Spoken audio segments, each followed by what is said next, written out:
What's up, everybody? I'm Tyler. That's Jesse. You can see his name in the bottom left-hand corner of his webcam because I can't fucking get rid of it. We'll figure that out later. His background's way better than mine. We'll figure that out later, too. We're working on Whatever. improv. Oh my god, bro. All right. So, this is episode 1 of our podcast. And right now, we're just calling it the Left at Zero podcast because I tried to come up with actual creative names and I couldn't come up with anything. So, Yeah, and everything else that we tried to come up with that was creative was either stupid or already taken. right. We don't want it to be taken because you can't just take somebody else's name. We already dealt with that when we were in Pavelow. We don't want to deal with having somebody else's name ever again. Yeah, So, that was annoying. I forgot about that. It was that like was there was this whole mix up where you would search Pavelow on Spotify and it would still take you to like the industrial, like electronic artist, but yeah. then our songs would be listed under their artist name. So there was a It like was really I think they fucking were like weird. German or something, and they were like a dubstep, like I almost said R&B, like drum and bass like type shit. And every Dubstep R&B. for the That would be first like a genre I would listen to. I would say probably for the first like 2 years that we were a band, and it continued for like the longest time, but like the first 2 years we were a band, everyone thought that's who we were. And I had to come out and make a post and be like, yo, that's not us. We're in the US, they're in Europe or whatever. It's different. Yeah. It's different like copyright. So like there's no copyright infringement. Cause you know how you have like Attack Attack US and you have Attack Attack UK. Like it's different. They're like separate. So I like think we're in the that US. Slaves is like that too, Yeah, because but they're changing their name, Slaves, so yeah, Slaves has like when you look them up on YouTube or anything, you actually have to look up like Slaves US to find all their songs. yeah. Um Yeah, we had that problem for a long time. People be like, they literally, and the thing that's so annoying about it, they had one song. That's it. Yeah, there was just the one song just sitting It there. It was wasn't like, like we were conflicting with a whole ass active artist. It was just it was literally like DJ fucking such and such featuring Pavelow, and Pavelow was like a DJ, I guess. And their song was called Beautiful and Rich. And everyone thought we did that song, and then we started putting out like metal songs. Well, in the beginning we were like a rock band, but like we were putting out our music, and everybody was like, what happened to dubstep? And I'm like, we're not a dubstep band. Yeah, that was super irritating. yeah, that kind of makes me think like we should probably just start from the beginning of how that was back in 2009 or no, like 2000. We technically started the band in like 2008. No, 7 because we I were still don't think that beginning of. counts. That's not Pavelo though. That's Well, no, but that's when we wrote some of our because when we the very first time we started the band with the lineup that Pablo had eventually was with the same people except for the bass player. yeah. So, and we wrote Well, Bleed Like Me. Scotty was actually our bass player for like a week in our old band Chaos Theory. I Yeah, and remember then he he, came to the yeah, I remember that house, now. and when we lived in Lithopolis, he came to the house and tried out, and then like we like broke up like a week later. We just never did Yeah, I anything. remember that And then because uh we just like didn't do anything for like, and basically until I graduated. Then after graduation, I was like, "You trying to start another band?" And then you were like, "Yeah, bro, Scotty can play bass." I'm like, "Who the fuck is that?" So the same dude we auditioned before.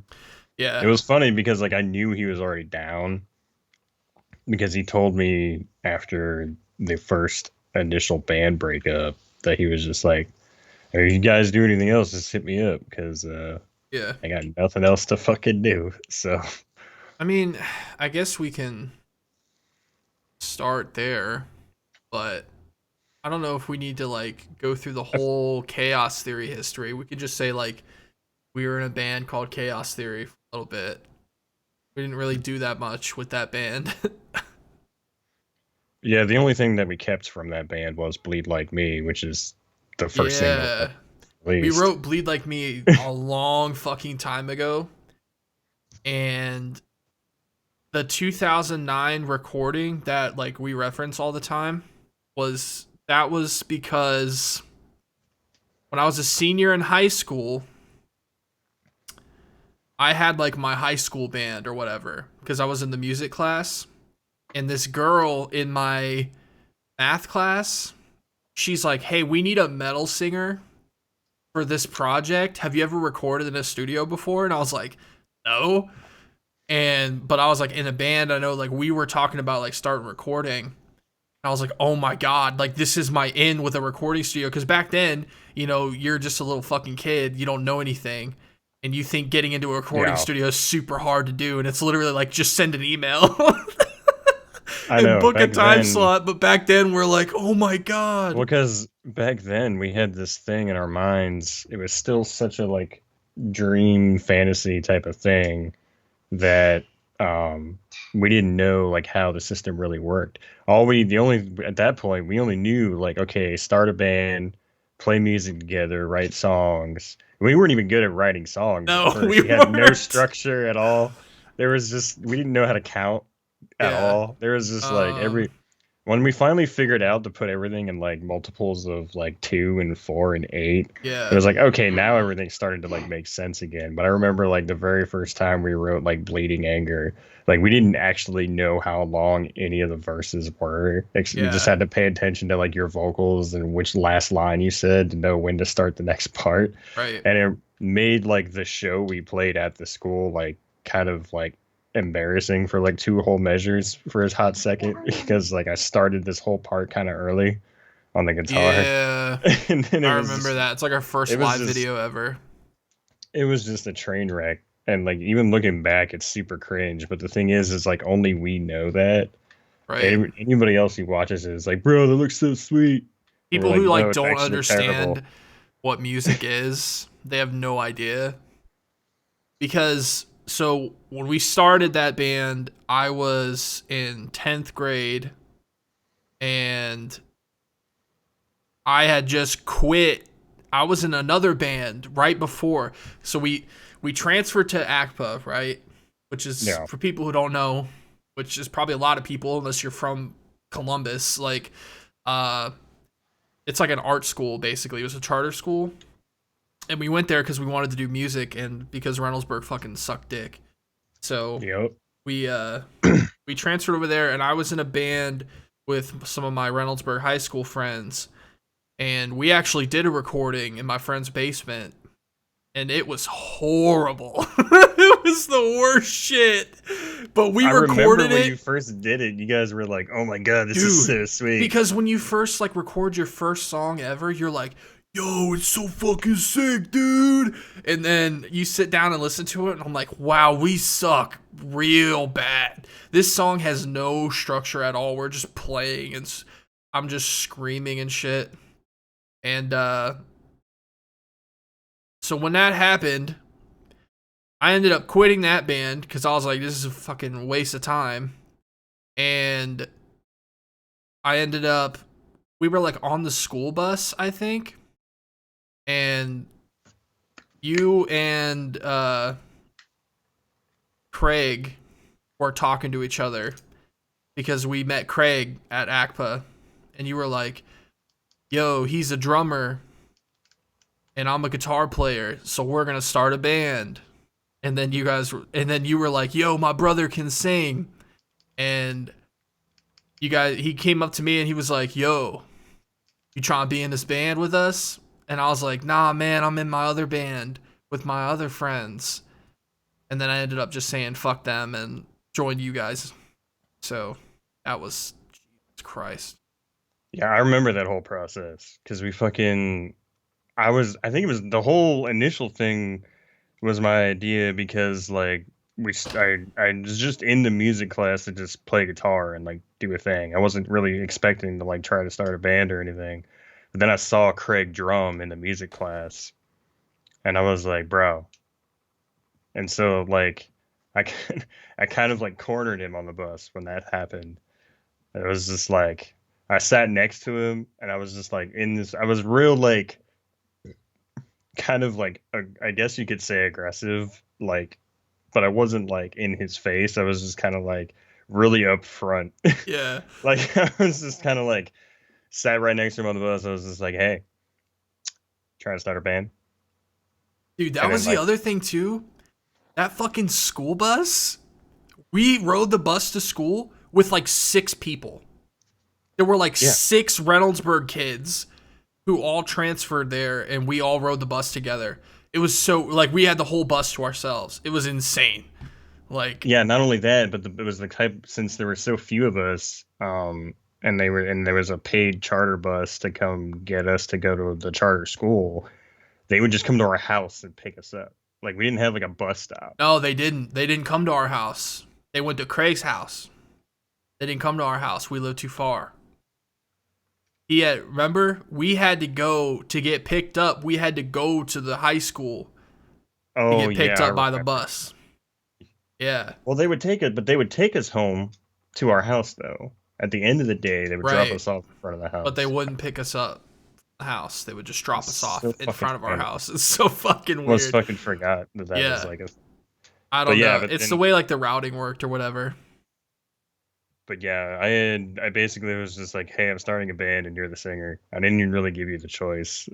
I kind of just made you Yeah, do it. you guys were like, no, I made you guys wait for like a week.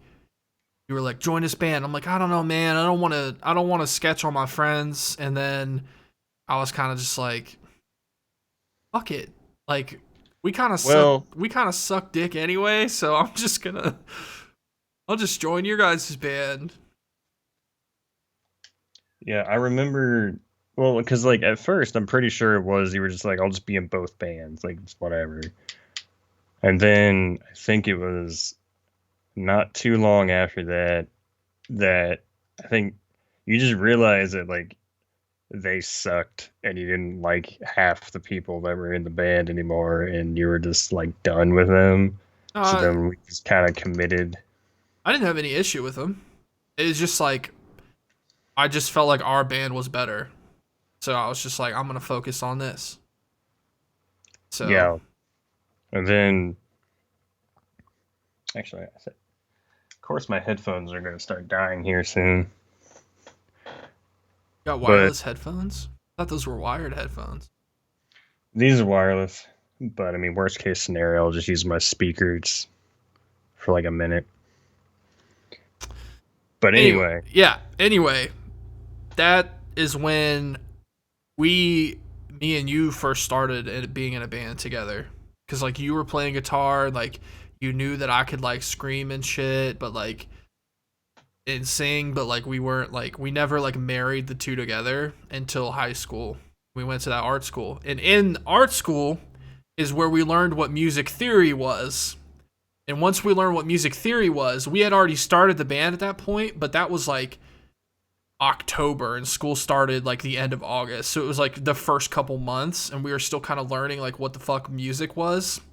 And once we kind of figured out like, oh my god, like this is how you write a good song, we literally went back and we were like, okay, yeah, let's we look went at back and every single changed it. song we've ever written, which was like 2 at that point, and we were like changing it everything. We're like, we got to cut this down, we got to change this part, blah blah blah. And like even my lyrics, like I learned the value of like when I first started writing lyrics, they weren't like even. They didn't have bars, you know? It wasn't like whatever, and they were just like big paragraphs. And I kind of just sang whatever. And that's kind of how, like, because we would always write music based off of what my lyrics were. So my lyrics were uneven, so our songs were uneven. Um, and I distinctly remember sitting at lunch one day and having my lyric book out and writing lyrics to that song. The song that ended up being, actually, I think we got rid of that song. No, it's the song that was, dude. Oh my god, didn't we use the intro? The intro for Pieces. Yeah, I remember now. I remember now. I think it was that song. Whatever that We song was did. called. I think it was Well, called No we Longer Feel back it then. was that was the name of the old name of it, and we still kind of used the verse riff for it too, but I Yeah. changed it, made it better. Yeah. And I'm pretty sure I rewrote like all those fucking lyrics. Like none of the lyrics are the same. No, you did. Yeah, the But entire goddamn song, lyrically and vocally, was yeah. totally changed. The guitar and drums and stuff were only the same for the intro slash like post chorus Yeah. and the verses, but I made the verses like more interesting instead of just the Right. same fucking riff repeating over and over Right. again. Right. But And then the yeah, like the core of Pieces is like was a Chaos Theory song at one point. yeah. Um And Bleed and Like Me was written after we got good at writing music. It yeah, was like yeah, first I remember Bleed Like Me very specifically being like the song that we were the most proud of when we first wrote it. It was like our best sounding song up to that point. yeah. And that's why it was like the first one we actually went to the studio to record. Well, that song kind of did things for us too. But before we get into that, I was just wanted to. My point of that was I literally sat down at lunch with my lyric book, and that's when I first started making sure. Like, I went so far into it. I don't do this anymore, but I made sure every single syllable matched up. I was like, okay, I literally counted. I'm like, okay, there's 20 syllables in this line. The next line has to be 20 syllables. And I like did it that way, and that was kind of like early lyric writing for me, like when I first started figuring out. Now I think I still do it, but it's not like conscious like that. It's just embedded into what I do, so that I just do it automatically. But that's when I first started learning like how to write shit like that. Yeah, So because like we kind of had to learn um we just had to learn what music theory was. Like, well that and we had to learn everything um the like when it with learning how to write we learned how to write while keeping the other instruments and the song itself in mind in tandem with whatever we were coming up with. right, So like now writing it's a just song as a like a whole. riding a bike situation where we're not even really thinking about that consciously, but we do it anyway Right. automatically. Because when I write for Fallen Aries, it's the same thing. It's like I'm 9 times out of 10, I'm always writing the music first and then Yeah. lyrics later. But even when I'm writing the music, I'm thinking about what are the vocals going to do on this part, or what are the I already have like an idea for like what's the drums going to do with this guitar riff, et cetera, et cetera. Yeah. Because when you get to the point that we're at now and you're composing, you're not just thinking like just a guitar player or just a singer. You're thinking about like the whole song. Yep. And that's something that like me and you used to butt heads on a lot before you like started your own band and started like doing everything yourself. Is like I was always like you would write these parts and I'd be like, "Okay, that's cool. It's dope, but it doesn't fit with the song." Then you just be like, "Rah! Fuck you." Fucking just Yeah, because back then I was only writing guitars and at the most besides that drums. yeah. I was never thinking of it wasn't until I learned how to sing and scream myself and started doing my own lyric writing and composing the whole song is when I finally figured out like how it works Right. um because ever after I started my band it was like now all of a sudden I only had me when I started, so it was like Yeah. I was forced into like a boxy window where I had to think about everything Like at the same you time. after Pavelow ended, and we'll get to that. We'll get back to like the chronological story, but like after Pavelow ended, you were kind of just on your own for like 2-3 years, and you kind of just like started writing shit, and I just didn't do anything. Yeah, we'll get to that part of the story um, But eventually. so we start Chaos Theory. We're like playing, so we got to play live. The cool thing was that we were all in the same music class.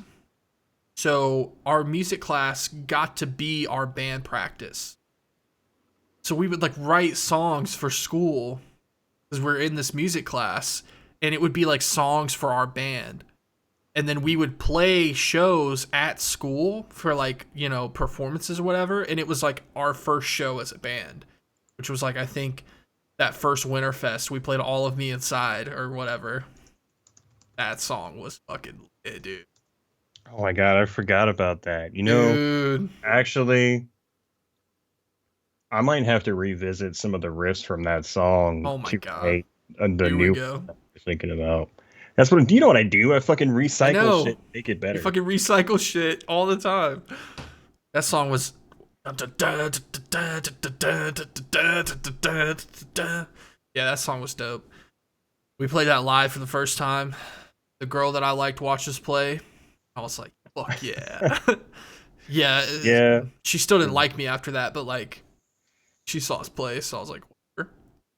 We played that Halloween dance. We played that Wednesday 13 cover. That was dope. But Funny story. We played the same fucking cover for a Halloween show with Fallen Aries. Same song. God, bro. Yeah. But so we're in this band. We're gonna like super fast forward here, because like that's like kind of how Chaos Theory started. But like we're in this band, and this girl from my class. See, I brought it back. Girl from my class was like, "We need a metal singer. Can you come record vocals for this dude this client that we're working with or whatever?" Because our school had internships on Wednesdays. Those were so ass. If you didn't get like a cool internship, like my internship was like filing papers at mom's work Yeah, I remember that. because I just didn't have anywhere else to go. And like we didn't have school on Wednesdays, so it was just like fuck, man. But she worked at a recording studio for her internship. And I'm like, cool, this is my in for a recording studio. And I went and recorded, and the guy who owned that, which is our friend Rob, who we're friends with now, but back then he was just some random guy who owned a studio, and it was in the basement of a music store. And we recorded, and he was like, yo, do you got a band? And I was like, yeah. And he's like, y'all trying to come record some shit? And I'm like, yes, we got to the fucking studio.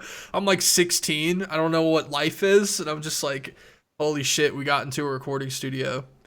And then we fucking Yeah, I went. remember like it was just like when you're like in high school, I can only imagine how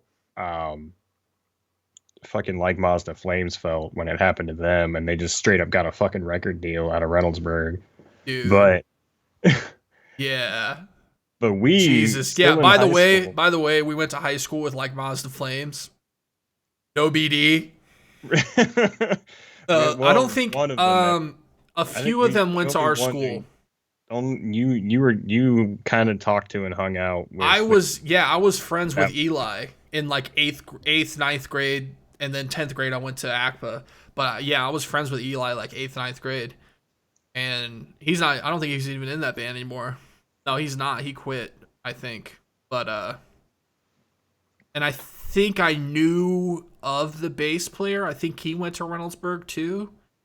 But He always looked familiar. Every time I watch yeah, their music videos, I'm like, I feel like I at right. least saw him before. Every time I see their bass player in the music video, I'm like, I swear to God, I saw this dude in the hallway between biology class. Like, what the fuck? But yeah, like, dude, Columbus is popping, man. Beartooth is from Columbus. Marilyn Manson's from Ohio, even though he's like canceled now. But Yeah. fucking But like, I mean, it still stands that he is just a very famous rock musician. right. King. Starset. Yeah. from Columbus. Hello.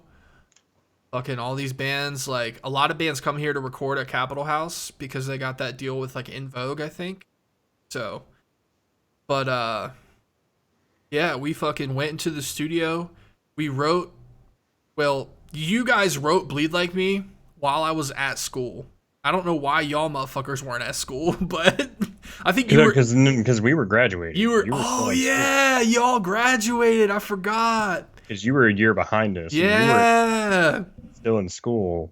That's And right. so me and Craig just got together like during the day because we didn't have fucking Yeah. school.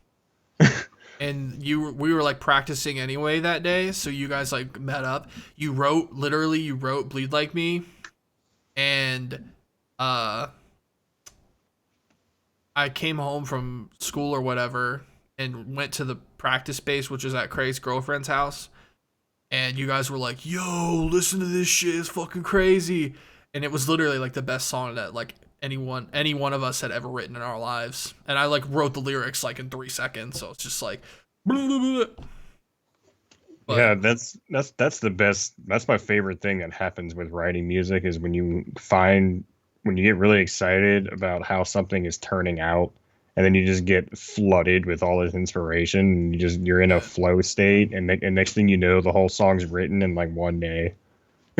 By the way, I just want to address Jesse got kid aggro, so that's why that fucking child's hand was just in frame. Yeah. But we're trying to avoid that as much as possible. Anyway, um, people who are, I don't know if, okay, I'm probably gonna try to release this as like audio only somewhere.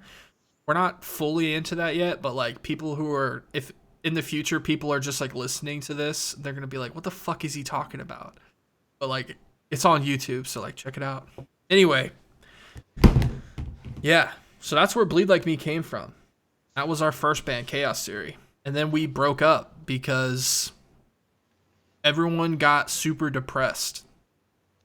Pretty much. Everyone Like, got super depressed, and we just like we didn't want to do it anymore. well, there's a lot of demotivation and We discouragement because that was also because right after we graduated was when um well, we broke up while I was still in school, so I wasn't graduated yet. well right after I graduated Right? was when mom and dad filed the bankruptcy and we lost the house and had to move, and when we moved like far as fuck away, Yeah. so like And then for it was like everybody else in the impossible to band practice. it was like impossible to get practice going because they couldn't drive that far Right? out very often, and there wasn't a whole lot of room even in the basement to practice. And like we used the living room to practice, but well, the Yeah. basement living room, I The should clarify. basement living room. Yeah, the Yeah, basement because was like fucking huge. yeah, it was huge. But like not only that, but like it because like of the other furniture that was down there, and the acoustics were garbage because it was all tile floor and wood fucking walls, and Yeah, even it just sounded like playing shit. yeah, even just playing drums in there is like you hit a cymbal and your Yeah, fucking ears are bleeding. yeah, It was like yeah. The acoustics that were was horrible. just terrible. I had my drum set down there, um, and I would just like when I played, I had to like put fucking earplugs in because it was just like I would just go deaf. Yeah. But yeah, it was terrible. So we broke up, and I didn't really care. I was just like, whatever. Like I'm in school. I don't give a fuck. We're gonna. I was like, I'm gonna handle my business. I'm gonna graduate, and then once I graduate, then we can kind of figure out what's going on with like bands and shit. But yeah, that was like where we lived. We couldn't practice. Nobody wanted to drive out to us. As adults, it's literally only 30 minutes away, right? Yeah. But as kids, it's like, oh my god, you live 30 minutes away. It's so far. Yeah. And I guess that's fair because like I think Craig worked at like fucking Kroger, made like $70 a week. So it's like it's not like Yeah, he was that just like was drowning in money, but like yeah, it's a different context when you're either fresh out of high Yeah. school or as a teenager, Oh, like oh, I part forgot. time in a fast food place or a grocery store, and you don't Yeah. make that much money. So, especially because back then was when we were going through one of the elections that raised the gas prices like $5 a fucking gallon. Yeah. That I was remember $20 gave nuts. me a quarter tank back then, and that was Yeah. so cancer. I was like, oh my God. I actually just remembered. I can't believe I forgot that. Craig actually quit first. He quit a week before our show at Scarlet and Gray.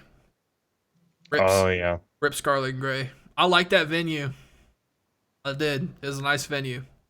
But he That venue's quit. not even there anymore. Yeah, I know. They literally just randomly like closed one day. It was so weird. Like the owner like went on Facebook and was like, "I guess we're fucking closed." I'm like, "What the fuck?" But yeah, Craig actually quit. He didn't want to be in the band, so we lost our drummer. We had a week to play this show, so we got Cody to play drums for us.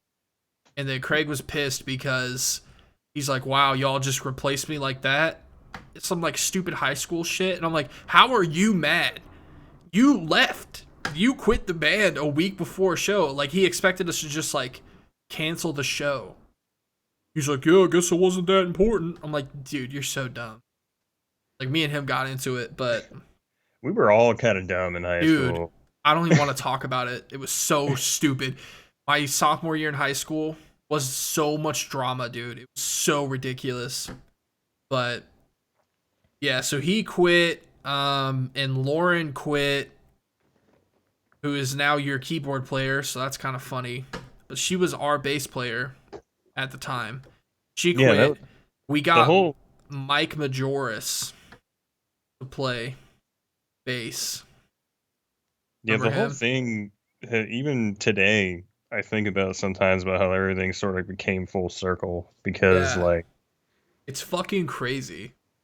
yeah, But yeah, we Craig got even him. tried out for drums for my band I'm in now, but then like that He didn't work. fucking So sketched like he always does, so whatever. Um I don't even want to talk about that because I'm just gonna end up talking shit. It's not worth it. So, uh, yeah, fucking, we got Mike off of Craigslist, I think. yeah, He back was in the then band for a little bit. Craigslist was like the main band member locator back Yeah, in. yeah. And then we got Cody to play drums. We played that show, and I think literally like after that show, we were just like, yeah, fuck this band. Like we're done. Like just Yeah, not working out. But we had Bleed Like Me, and we Bleed Like Me actually popped off on MySpace. It got like 5,000 plays on MySpace, which back then was like a shit ton. It was yeah. like we literally like people from like the high that we knew like in our high school days, like even people we've never met, if they're like aware of like the Columbus local scene at all, we'd be like, yeah, we used to be in a band called Chaos Theory, and people are like, y'all had that song on MySpace. And I'm like, yeah, that Yeah. was us. So that was kind of nuts because the Blitz actually played it too. They played it on Choose It or Lose It. We were like 16 years old, fucking with a song on the radio. Like, We were, dude, looking back on it, it isn't really shit. right. But Well, like, but at it the is, but time, it is, but it we felt isn't. like we were getting such a like taste of fame. Right, right, right, right. It Yeah, was I get just what you're like a saying. Well, not only that, because if you remember, my girlfriend at the time, she had connections to Fearless Records. So we thought we were getting fucking signed. yeah. Like, she literally was like, yeah, I'll try to get your band. I'll try to, like, get your band to some people in Fearless Records. And I'm like, holy shit, dude, we're fucking famous, bro. Like, it just never happened. But, and I don't even Nowadays, know, it was that nowadays you even talk about true? a record label and immediately people just laughed and like a record label A in record label? 2021. Just start a TikTok. What the fuck? Nobody cares about Nobody record cares, labels bro. anymore. But back then, that could have been total bullshit. I have no idea. But yeah, I thought we were getting signed to Fearless Records, bro. I was telling people like, yeah, I almost got signed when I was 16. But It could have It's happened. such a we all had such an ego problem back then too. I don't think it was ego, bro. It was because Attack Attack just got signed. Like Mazda Flames just got signed. What was that other band? My Ticket Home. They got onto Rise Yeah. Records. Bands from Columbus were blowing up at that time, 2007, 2008, 2009. Yeah, but the shitty part about that is during that era of the Columbus scene, what was popular was hardcore and metalcore, and Nah, we weren't. it wasn't metalcore yet. It was fucking noise. Yeah, But it eventually but turned into that. But yeah, the thing is it was like that was what was popular, yeah. and that's what people were looking for, and we were playing like We were playing like Slipknot, thrash. Corn, new metal, Yeah. fucking radio rock stuff. So it was just It wasn't even new metal though. It was more thrashy. We were some like of it was, yeah. yeah, we were like super heavy on riffs and like I had like a really gritty voice and like everybody in our music scene sounded like fucking Helen Quinn, so it was just like there was just no hope. Like people hated on us, bro. They're like, ew, you guys sound like shit, bro. Like it's just so yeah. That was another reason I think why we ended up killing the band was because at that time, like the music that we were writing just was not popular because everybody wanted to be the next Attack Attack. Because Attack Attack fucking exploded. Yeah, that's pretty much what it came down to. It was just a situation where we were playing the wrong music at the wrong time Right. because we were trying to play what we liked, which was what was popular with everybody when we were in high school. Yeah. But like the couple years post high school for both of us was just all about Attack Attack, like Mazda Flames, and fucking a bunch of the other bands that were like Yeah. from other places. Bring Me the Like, Horizon, Asking Alexandria were popular at that time. yeah, Asking Alexandria was like And the I OG fucking shit. Back, hated those bands, which is hilarious because Bring Me the Horizon's my favorite band now. we used to hate a lot of bands we listened to I now. know. We used to hate metalcore. We used to Yeah. hate it, bro. We were I think like, the closest thing to metalcore that we liked back then right. was Killswitch Engage and But we didn't, right. Like, we liked Killswitch. It wasn't necessarily because what was coming up that then was like deathcore and crabcore, which I hate yeah. that crabcore is even like a genre, but like crabcore was a real thing. And that's that's what people consider Attack Attack to be is crabcore. So like, and we were just like not about that. We were like fucking baggy clothes and fucking like chain wallets and shit, and they were like Yeah. skinny jeans and emo haircuts, and we just did not fit in, bro, at all. Dude, I remember my daily fucking attire back in those days was like, the chain wallet, the chucks, Oh my god. and fucking just black pants. Sometimes they Yeah. were trip pants and just tank tops, which is still a thing for me. To the day I die, a tank top is always just gonna be a regular fucking shirt. I don't know Right. why. I'm just stuck on that. Just But tank top, yeah, man. it was like, and then when we finally, so then we moved in. That was when we started. When you finally graduated, you like it was Nate who was your drums and like the rock band you started when you were in school still. Yeah. And then we wanted to start another band, but we didn't want to do metal because We thought it it wasn't had failed popular. so hard Yeah. before. We thought we knew that that's what people didn't want. But then what started getting popular was like Theory of a Dead Man and Nickelback and all that other stuff on the radio. Yeah. So And then it was like, like, okay, let's play rock music right. now. That'll be a lot easier, And and for we won't have to worry. I still listen to like Slipknot and shit, but like my senior year in high school, I was really more interested in bands like 3 Days Grace and Nickelback and shit. So Dude, like, I remember the 3 Days Grace and My Darkest Days fucking kick that everybody and their mom was on yeah, back then. like 2009, 2010, yeah. Um, so I graduated My girlfriend at the time broke up with me right before prom, and I was super depressed.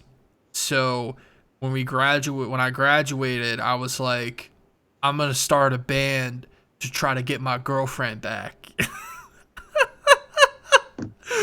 Dude, it was so dumb, man. Like, I was such a fucking idiot. I was just like, I'm gonna start a band so I can get famous, so I can get my girl back. Like, that was my mindset back then. And literally, when we started that band, I was like, we can't play metal. Nobody cares. Metal sucks. I was like, we gotta play radio rock. We gotta get famous because I need to get my girlfriend back. And that's how Pavelow started. And we And were literally if I remember correctly, that's how Sex and Cigarettes was written. no. Sex and Okay. Cigarettes was written. I wrote Sex and Cigarettes. I wrote it senior year. I wrote the chorus. I never, that's my thing. Is I always write the chorus of everything first. Um, but that's not what that song is about. But yeah, that was like the first song we ever wrote, I think, was Sex and Cigarette. Because we didn't have a band at that point. We were just kind of fucking around. But yeah, I had, because you guys were all graduated, so my music class turned into like this other band with my other friends from high school, and Nate was was in music class with me. So he ended up just being my drummer because he's the only one that I knew. So, and like Craig was at that point, Craig was like, "Fuck music isn't going anywhere. I need to do something else with my life." I'm like, "Okay, bro." Yeah, I remember he like got rid of his whole drum set and everything. Yeah, like sold his drum set and shit. The dumbest shit I've ever seen in my life. But uh and people like I just want to say these are things that I've said to his face. I'm not saying anything. Jesse has been privy to these arguments that we would have. And I'd be like, "Dude, you're a fucking idiot." So, anybody who That's, I thinks I'm mean, like talking shit behind his back, like, nah, bro, he knows. I used to tell him he was a fucking stupid ass all the time. yeah, there was all of that was kind of what led to even Pavlo breaking up after a while too, is because it was just there was always that headbutting going on. Yeah, but yeah, when we started Pavelow, it was literally we were a radio rock band because I thought that's what we needed to do, and Pavelow was always like my baby. It was like if I'm not in the band, there is no Pavelow. Like that was pretty much how we. It was like me and you started it, and it was just like ain't gonna be no other singer. Like I made sure I own the rights to everything. Like I was like, this is my band, dude. It was like me and your band, like obviously, but I was just like, I was kind of the one who like started the whole thing, essentially, because you were like you played in a band with Cody for a little bit there, and then that ended up like doing absolutely nothing. So That's actually like I when I first met Cody, we were in a band. Like I met him by joining his band, right.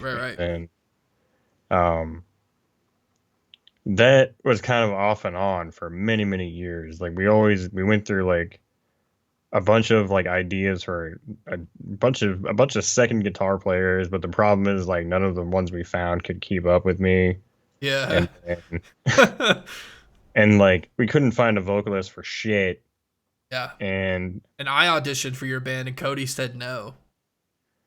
which is hilarious because then he just started playing drums for our band. Yeah. Everything was kind of just Cody was nothing. like, Nothing made sense back Cody then. didn't want me to be your singer because he said I didn't have a unique voice. Like, motherfucker, what are you talking about, man? Every singer is unique. I've never heard there are singers who like kind of sound similar and they can kind of sing the same way, but to me like everybody has their own individual voice. Like, what do you mean? But at Well, that because time, back then he was looking for the next very Marilyn Manson, basically.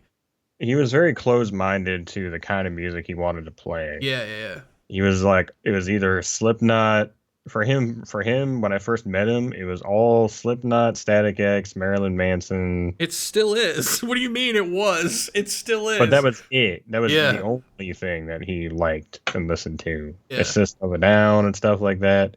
It was the only thing that he. It wasn't until way later when he discovered Hollow Like Me and auditioned for them that he finally started to open his mind to like the Yeah. other styles and genres of So fucking crazy, band. bro. So, yeah, I guess we can get into that because I mean, Pavelow, like, we really didn't do anything.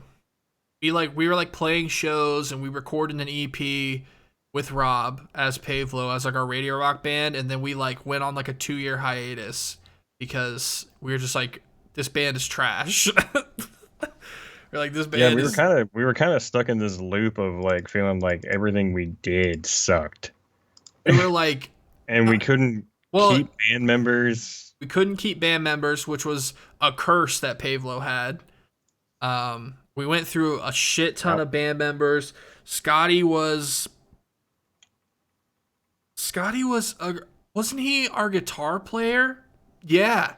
Scotty was our guitar player and Tommy played bass, I think. And then no, Tommy was guitar player.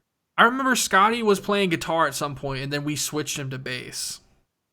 I don't remember who the bass player was, but It was because originally, um, no, originally it was just you, me, and Nate, and then we had um Scotty on second guitar. No, yeah, Scotty on second Scotty guitar. did play guitar for like a little bit. But I think Scotty started out on bass, Right. and um, I'm pretty sure when we first brought Tommy in, Tommy was on bass. And then we yeah, switched Tommy to guitar, and then Scotty played bass. And I don't know why that happened. I don't remember why that happened either. All I remember is that we were happy with the single one guitar, Yeah. and eventually we decided we wanted a second guitar. And I Yeah. think what it was is we moved Scotty to second guitar, and then just said we were going to try to find a bass player. Yeah. And then and then we had Tommy on bass for a while.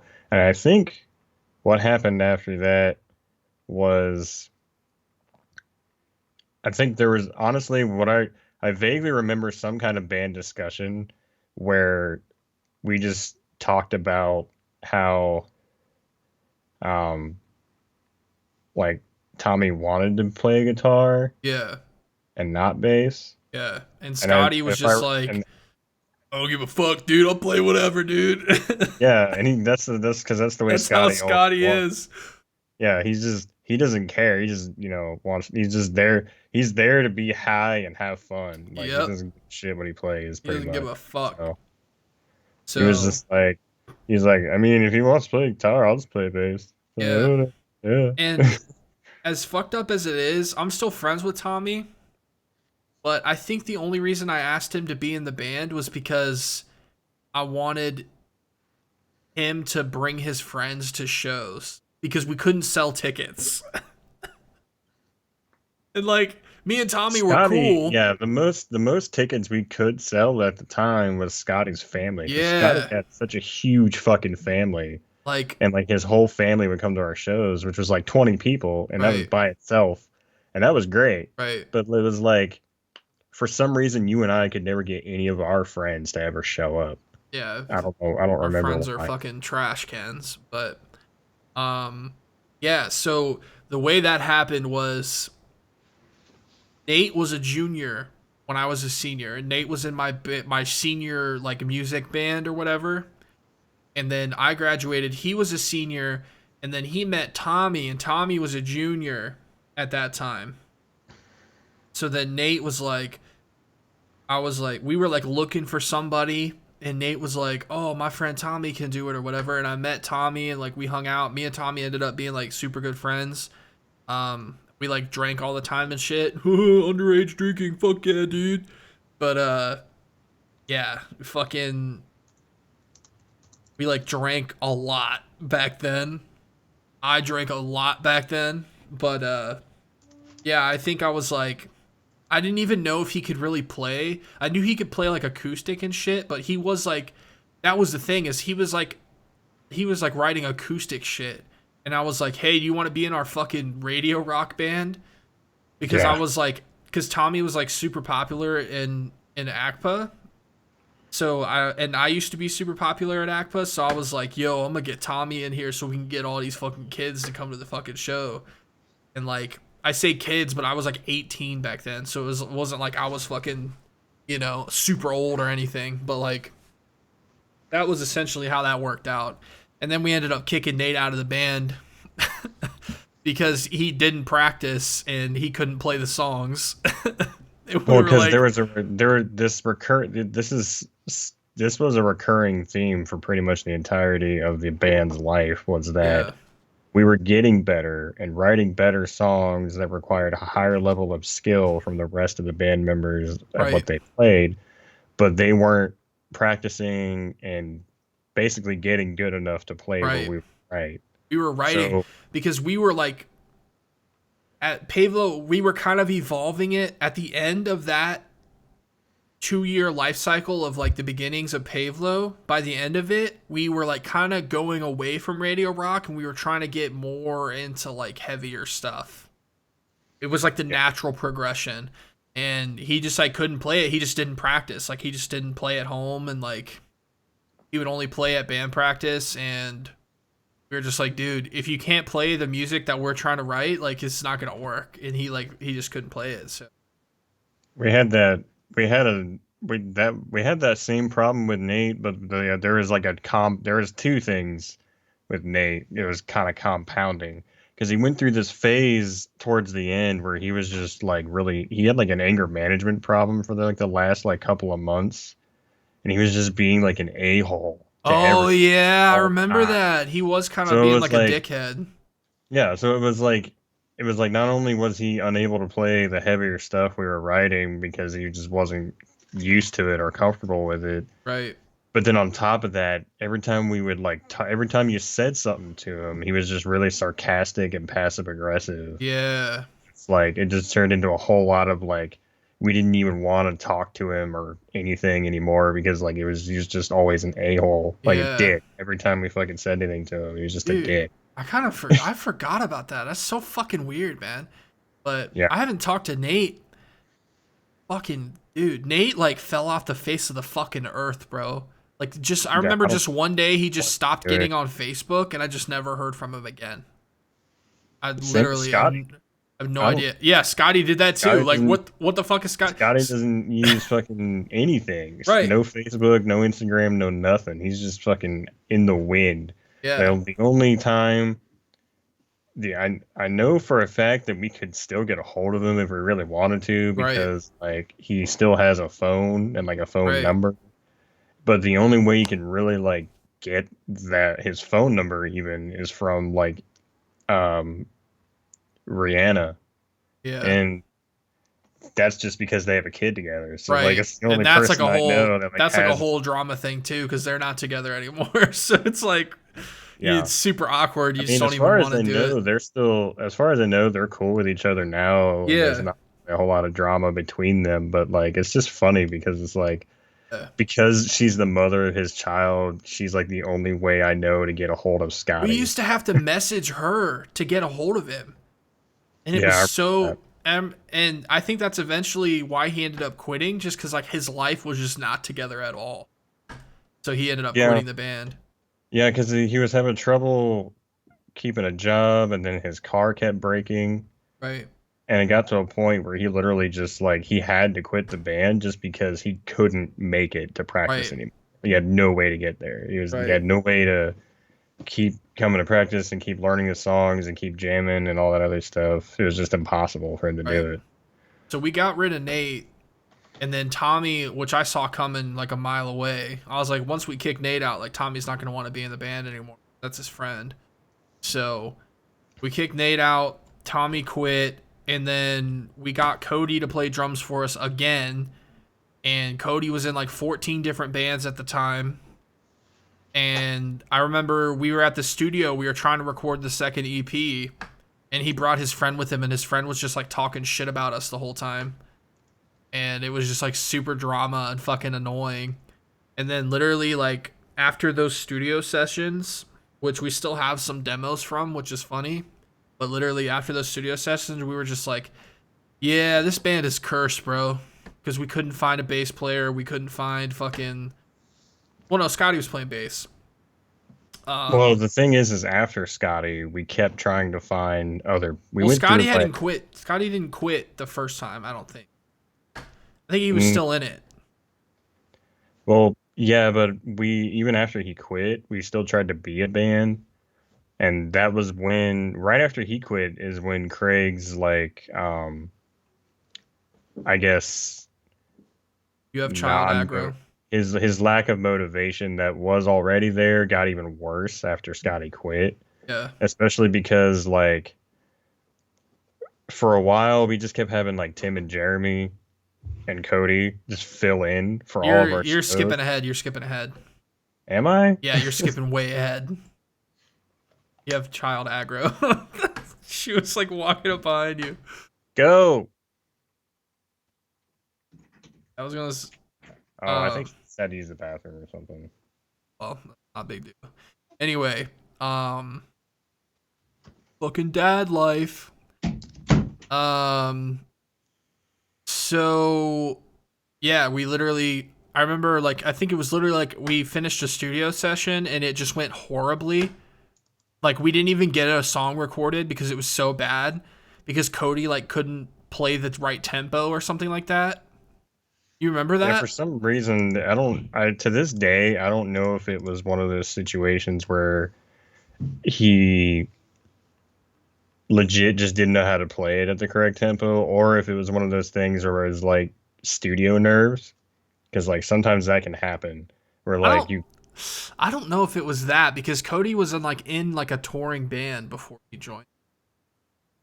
I don't think it was nerves. I think it was just like the song just like didn't mesh with him or something. Like he just couldn't do it for whatever reason. We ended up wasting a whole video session and I was just like, yeah, the fucking band is chalked. Like, because then I'm pretty sure after that studio session, he was like, yeah, I can't play with you guys. Like, I just can't play this kind of music ever. Because he was playing, like, metal. And we were, like, trying to be, like, a weird, like, rock fucking. We were yeah, kind it of was like, really weird because I remember he did a really good job on Step Into the Fire, yeah, and but then it yeah, was like everything after that, it was kind of like missing. It was just right, like hit and miss every right. time try to do anything. And he's back. All right. Yeah. Bet. All right. So the band broke up. We didn't break up. We went on a hiatus. We kind of told Scotty like we might bring it back at some point, but like we don't know. And then that Yeah, was like 2011. We went like a whole year without doing anything. yeah. At that point, it was still Yumi and Scotty were still in it, and then it was one of those things where um, we weren't breaking up, but we didn't have any way to just be a band for like a year. Right. So, and I remember specifically what it was is like we had moved to Pataskala, and you like pep talk Craig back into it. Yeah. Well, that was the other thing too. Mom and Dad hated us having band practice at the house in Yeah. Whitehall, so we couldn't practice there anymore either because Dad was like on like drugs, Yeah, that's right. literally. Dad got disabled, and like the Yeah. medicine that they were putting him on made him extremely bipolar and like Yeah. angry all the time. He was like super paranoid and shit. Yeah. So, um, literally, I went to Florida with Craig, and I actually went to Florida and hung out with Tommy. So full circle there. Tommy was going to school in Florida. He went to Full Sail University. Me and Craig went down there for a week and hung out, and, like played guitar on the beach and shit. And at that point, I our band broke up, and I was starting to do like my solo shit. And I was like, that's when Zertis started. And I was just doing, I remember I did an acoustic cover of that My Darkest Days song, and they shared it on their Facebook page, and it fucking blew up and went viral. And I was like, holy shit. And then I started hitting like that really hard. I was like doing demos every day and putting them on SoundCloud, and like I was like doing my own shit, writing my own music. And you were just kind of off. I don't know what the fuck you were doing. You were like having a Actually, child and shit. I remember that because like it started we because before we moved to Pataskala when we were still in Whitehall and you were doing all that is when I started doing basically what I'm doing now. Is when it was like the very beginning stages of me coming up with like my own music for my like that was like the darker, more electronic style of stuff. Right. And that was when I started putting, and I started putting stuff on SoundCloud too. So it Yeah. was like we were doing the same thing Right. that You we're were doing like now, but recording it was like like metal stuff, and I was, because you kind of went back to metal, and I like went the complete opposite direction. I was doing like acoustic, like fucking more like Nickelback yeah. type shit. You went to like the acoustic solo rock thing, and Yeah. I went straight into like the goth dark metal shit, Right. And which my is exactly what I'm still doing. It's just kind of funny because like both of what we're doing separately now is still the same thing, right. but like back then it was like the baby beginning stages of Yeah. now. I had Nate's Fender that he just gave to me, his old Fender acoustic, and I was making demos in my room with a Turtle Beach X11 headset. And that microphone Yeah. sounded dope, bro. For back then, considering what it was and what I was doing, that you can go back and listen to those demos and they're like decent for what it is. I'm not saying it sounds like radio quality, like I should release it and shit, put it on iTunes, but like it for SoundCloud and shit, like it sounds fine.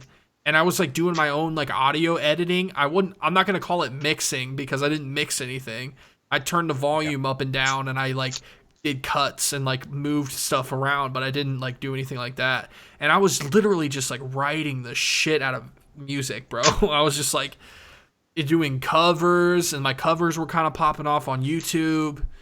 I think that's And actually how Step Into the Fire was first written, was just by you by yourself with the yeah, guitar. And yeah, then I we wrote, decided to take it and then make it a full band song. yeah, Step Into the Fire, that intro riff, that was like one of the riffs I would just randomly play on guitar. Um, and, but yeah, we were doing that. I went to Florida and shit, and I was playing music there, and I was kind of showing everybody there my solo shit, and they were like, yo, this is dope. And then, Craig was with me, and we're literally on the way back, and Craig and his girlfriend that he was with for like years, all through high school and everything, they broke up. So that's why we went to Florida, because they broke up and he was like depressed and shit. And so we went to Florida, and then on the way back from Florida, I was like talking to him, and this is like right before we went to Florida, like probably like a month or so before that. I went over to a friend's house to drink, and the new Bring Me the Horizon album had just come out, which at the time was Sempiternal. And at that point in my life, I'm like, yo, metal's trash. I don't want to play metal. I want nothing to do with metal. Like, metal never did anything for me. I was like, my solo acoustic shit's popping or whatever. And I went and hung out with him, and he was like, yo, you heard this new Bring Me the Horizon? I'm like, that band's kind of dog shit, dude. Like, I don't know. Because they were like Well, that deathcore. even when we did like metal, we didn't like Bring Me the Right. Horizon Right. or like Because they were Escape the like, Fate. we were like, these bands are fucking trash, bro. And Yeah. he was like, no, trust me, dude, listen to this. And he played Can You Feel My Heart, which is like the intro to the album. And I was like, oh my God, what is this? And he's like, it's fucking metalcore, bro. And I'm like, holy shit. And I had never really heard metalcore at that point. It's like, I just assumed everything was like grindcore and fucking crabcore and like deathcore and shit, like a death metal and like all this shit. I knew what that was, and I just assumed, like, I just hated everything about like the core music or whatever, which is just hardcore mixed with fucking something else for anybody who doesn't know. But then he was like, yo, this is fucking metalcore, bro. and I listened to that song, and I remember driving home, and I, for the first time in like forever, I fucking put Slipknot on the radio at home when I was driving home, and I was like screaming the lyrics to Slipknot, and I was like, holy shit, I need to be in a metal band again. So then we went to Yeah, everything kind of came right yeah, back. and then we went, and I was like, I went home and I listened to the whole fucking album, and then my friend was like, have you ever heard of Escape the Fate? I'm like, nope. And then they showed me Escape the Fate, and Escape the Fate was fucking dope. And I was like, oh my god. And then fucking Ungrateful came out. And that shit, at the time, you listen to Ungrateful now and you're like, what is this pussy shit? But no, it's still a great song, but like, you listen to it now and it's like, it doesn't really sound that heavy compared to what's out now, right? But back then, when we're listening to like Nickelback and 3 Days Grace, and then we hear Ungrateful, and I was like, holy shit, bro. And then through like the YouTube grapevine, I fucking discovered like Memphis Mayfire, because Vices was out at that point, and I'm like, yo, Memphis Mayfire's crazy. And then Dude, I remember that because then you showed it to me, and then I was like, and I got kind of obsessed with Memphis Mayfire for like a 6-month period. Yeah. And I was at Taco Bell. Cody came over. Me and Cody were hanging out like a lot back then. And Cody came over, and he picked me up, and we went to Taco Bell, and he was like, yeah, I'm about to join this band called Hollow Like Me. They're like a metalcore band. I'm like, yo, metalcore's kind of dope, dude. I was like, you should do that shit. And then I went to one of his shows at the basement, and I watched him play, and I was like, I need to be in a band. Like, the band needs to come back. The band needs to come back, because I just watched quite possibly the greatest fucking thing I've ever seen. Because those Hollow Like Me shows were crazy, dude. They were insane. And I'm like, holy fuck. And that's where we met like Tim and Jeremy and shit. But it was really funny because Tim you already knew from high school. I knew Tim. And Tim was met. this weird, like, quiet kid. And he wore like Hollister and shit. And then I go to this show at the basement, and he's up there playing fucking just the craziest shit on guitar I've ever heard, which now we know to be Gent. Yeah, that was. But at that time, we had no fucking idea what that was. The whole concept of gent and polyrhythmic anything was so fucking alien. We had no clue what that was, and nobody did. Because it wasn't popular then. I remember thinking, because like I feel like the lowest tuning I had ever played in was like drop C pretty much at the time. And I remember this dude showed up with like, he still had a 6-string guitar, but he had like a 75 gauge fucking string on the top, and they played in G. Yeah, bro. Yeah, and dude. Doing like these crazy fucking like off pattern, insane fucking guitar riffs and stuff. And I remember like thinking like, I'm gonna learn how to do that. Yeah. Like I was just determined. I was like, I need to go play this shit. And so yeah, definitely like Bring Me the Horizon, Escape the Fate, and Hollow Like Me are the reason why Pavelow existed again. Because I was listening to that shit. And then I showed it to you, and you started listening to that shit, and then I showed it to Craig, and he was like, yo, this is fucking dope. And literally me and Craig are on the way back from Florida, and we're kind of talking about it, and I'm like, I think we need to start a band again, dude. And he was like, fuck it, I'll play drums, I don't give a fuck, like, let's play, I want to play music. And I was like, yes, Craig's finally stopped being a little bitch, he's gonna play music again. And then we fucking came back, and I was like, you trying to start a band? And you were like, yeah. And then we hit up Scotty. We're like, yo, Scotty, you trying to play some metalcore, bro? And he was like, I don't know what that is, but fuck it. Let's do it. Yeah. Well, for me, it was kind of interesting because I was still playing guitar. But I remember this was like right around when you first showed me Motionless in White, too. Yeah, and I showed you Motionless in White, and I was like, we need to be writing shit like this. And I showed you Devil's Night, and you were like, what is this music? No, I liked it. It was just I couldn't figure out how to play it. Yeah, you couldn't play it. You were like, what is this, bro? I can't play this shit. Yeah, And I was it's so, I like, was guess what? because at that point it was still like so foreign and alien to me to Yeah, think that way on guitar, and at the same time, like she was still just a baby, yeah, and like I wasn't sure what to do. Luckily, at the time, like Jazz was just like, "Yeah, be in a band, like yeah. do what Because you're you gonna were do." literally like about to have a child, and I was like, let's start a band. And we had Yeah, just and it moved was to like this weird. Pataskala. It was like this. It was for me. It was like I wasn't sure whether or not I should because I was Right, like I still got to be a dad. But then like right, everything worked out, and I was able to balance dad life and band life pretty right. well. And it wasn't like perfect. Like there was some drama, but whatever. Like we were Yeah, having band practice when you were supposed to be watching your fucking kid, and that was like a whole thing.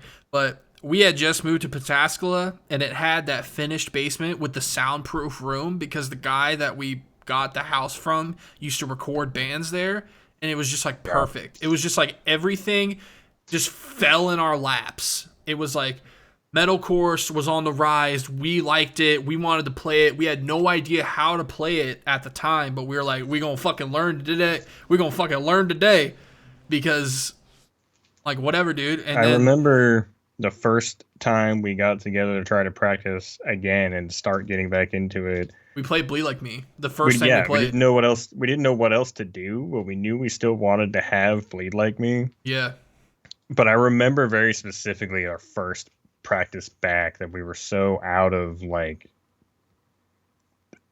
we weren't used to being a band the way we were before. So like even though we all knew the song and we played it correctly, it was just like it just didn't sound good. yeah. Because it didn't have it And took my a couple run throughs and a couple practices to get back into yeah, the swing of it to make it sound like the that way it very does. first band practice was actually in Whitehall. Now that I remember it, and then we moved to Pataskala like right after that.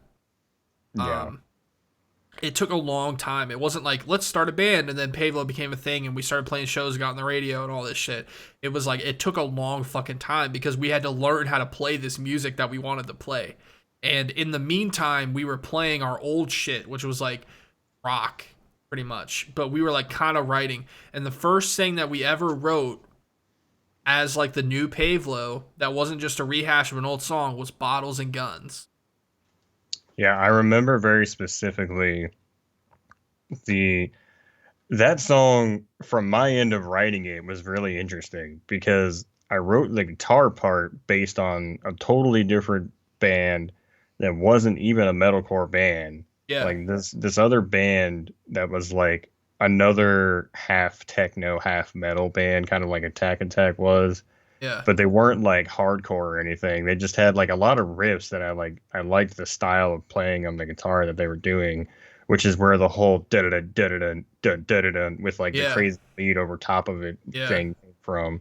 And I just went from there and then just like threw a fucking like a metalcore riff into the verse and then like a radio rock fucking chorus Yeah. and then like a super metalcore fucking breakdown and Yeah. everything. And I remember when I Well, first brought it. that breakdown, we were like, we need to have a breakdown in this song, but we never played a breakdown before. That breakdown, by today's standards, is like super basic. Like, is not Yeah. impressive at all. But we had never done anything like that before.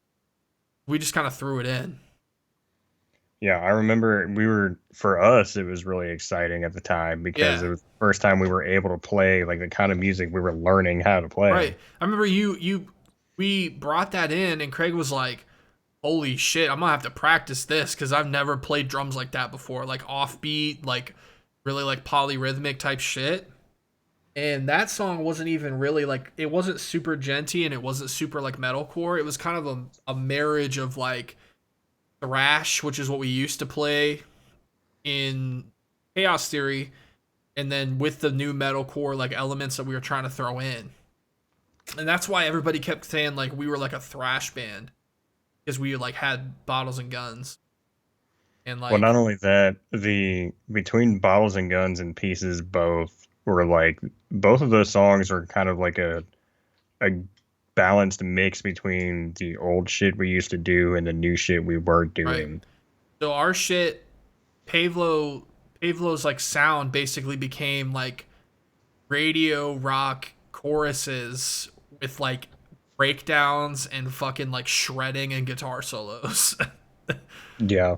And like I remember our first couple shows, we opened for that Stardog Champion, which was like ex Breaking Benjamin members. And Yeah, we I remember sold like that. a shitload of tickets because it was our first show back and everybody was super stoked. And we had a, we went into the studio and recorded Bottles and Guns at Sonic Lounge with Rob. And that was after Rob he had been working there for a while because he started working at Sonic Lounge and we recorded when we were trying to record that second Pavelow EP and then it never happened. And then we went back Yeah. there, recorded Bottles and Guns with him. Or no, he couldn't do it. He hooked us up with that BJ guy. Yep. Yeah. Okay. Now I remember. Okay. Yeah, we recorded Bottles and Guns, and the way we did that is like not the way that you're supposed to do it, but we did it because it was cost effective. We recorded it live as a band. We didn't record each section individually. We recorded all the sections at the same time. So like those vocals, the guitar, there's like some muted notes in the intro from your guitar is because it was live and like we just had to deal with it. And like the drums and everything.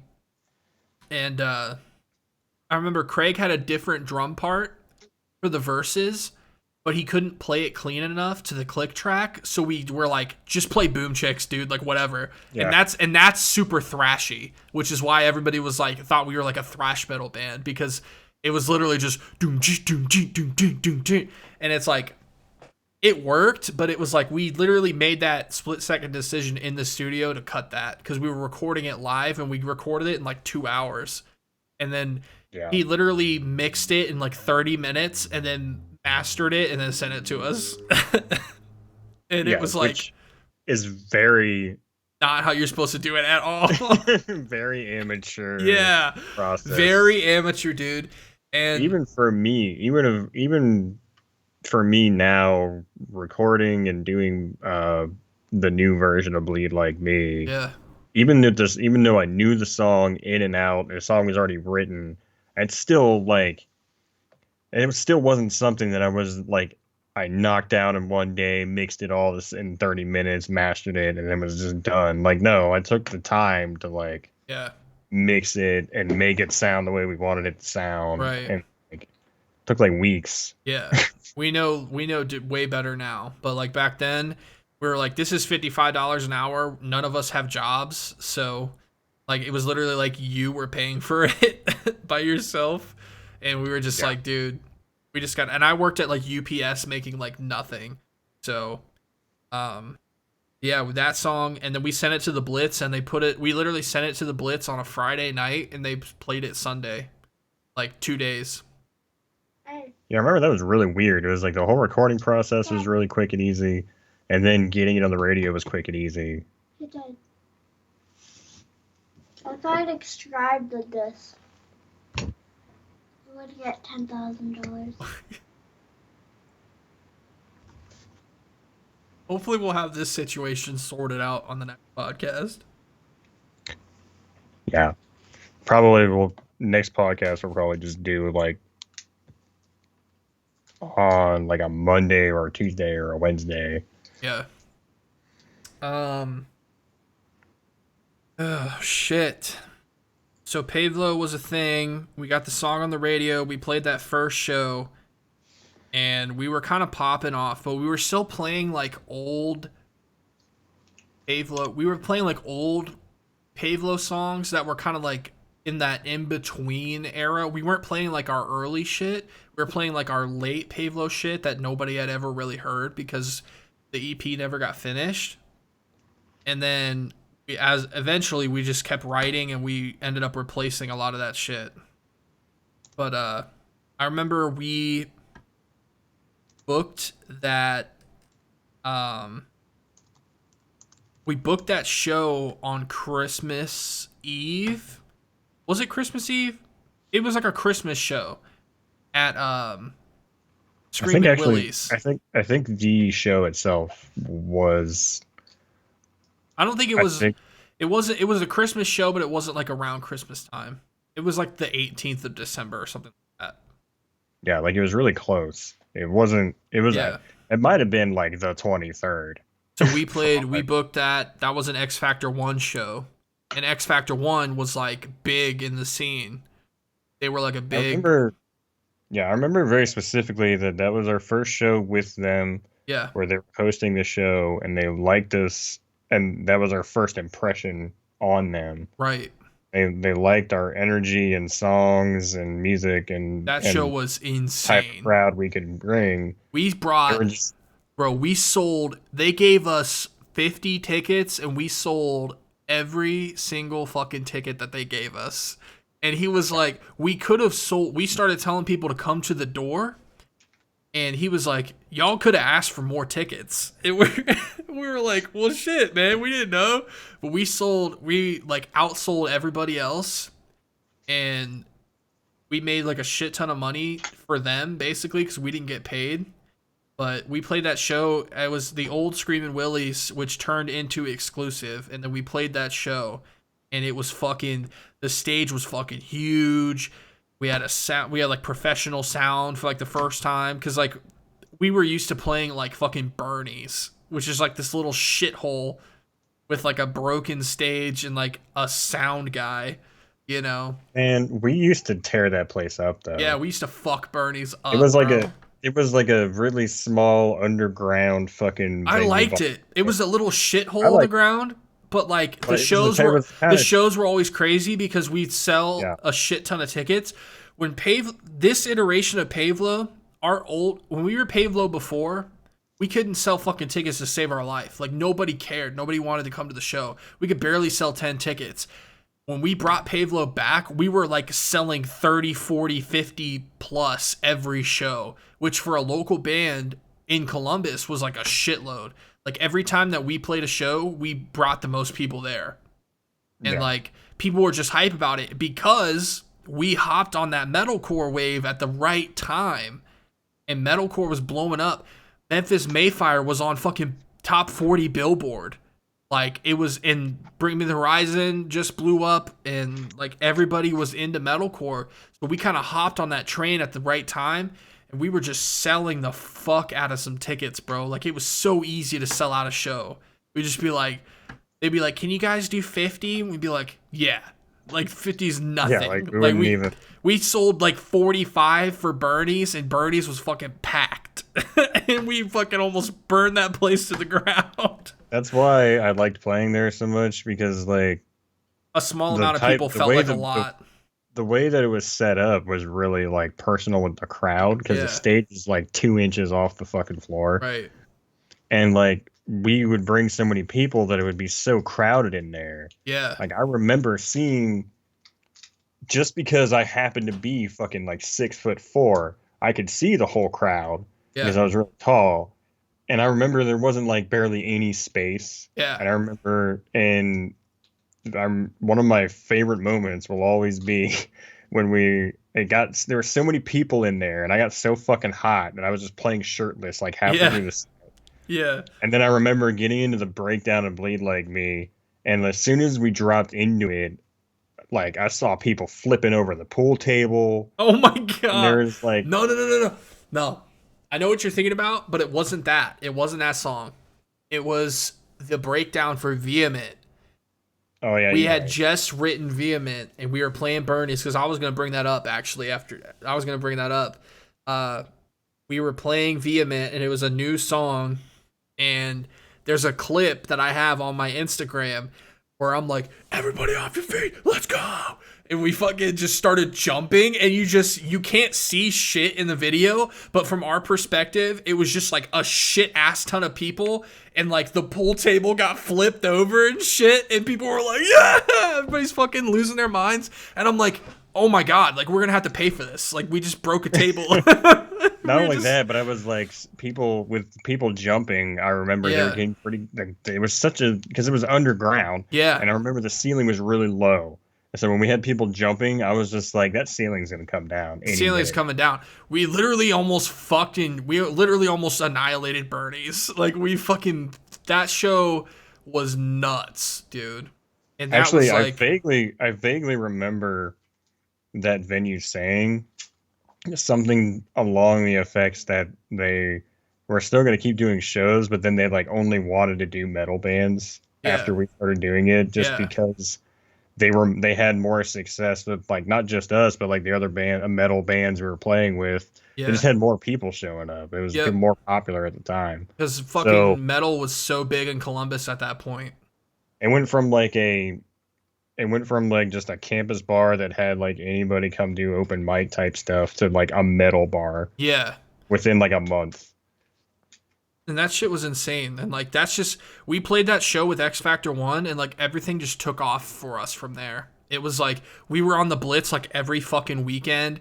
We were number 1 on the Reverb Nation music charts, which is, like I don't even know if I really want to say this, but like you could kind of cheat the system on that a lot, which we did at first.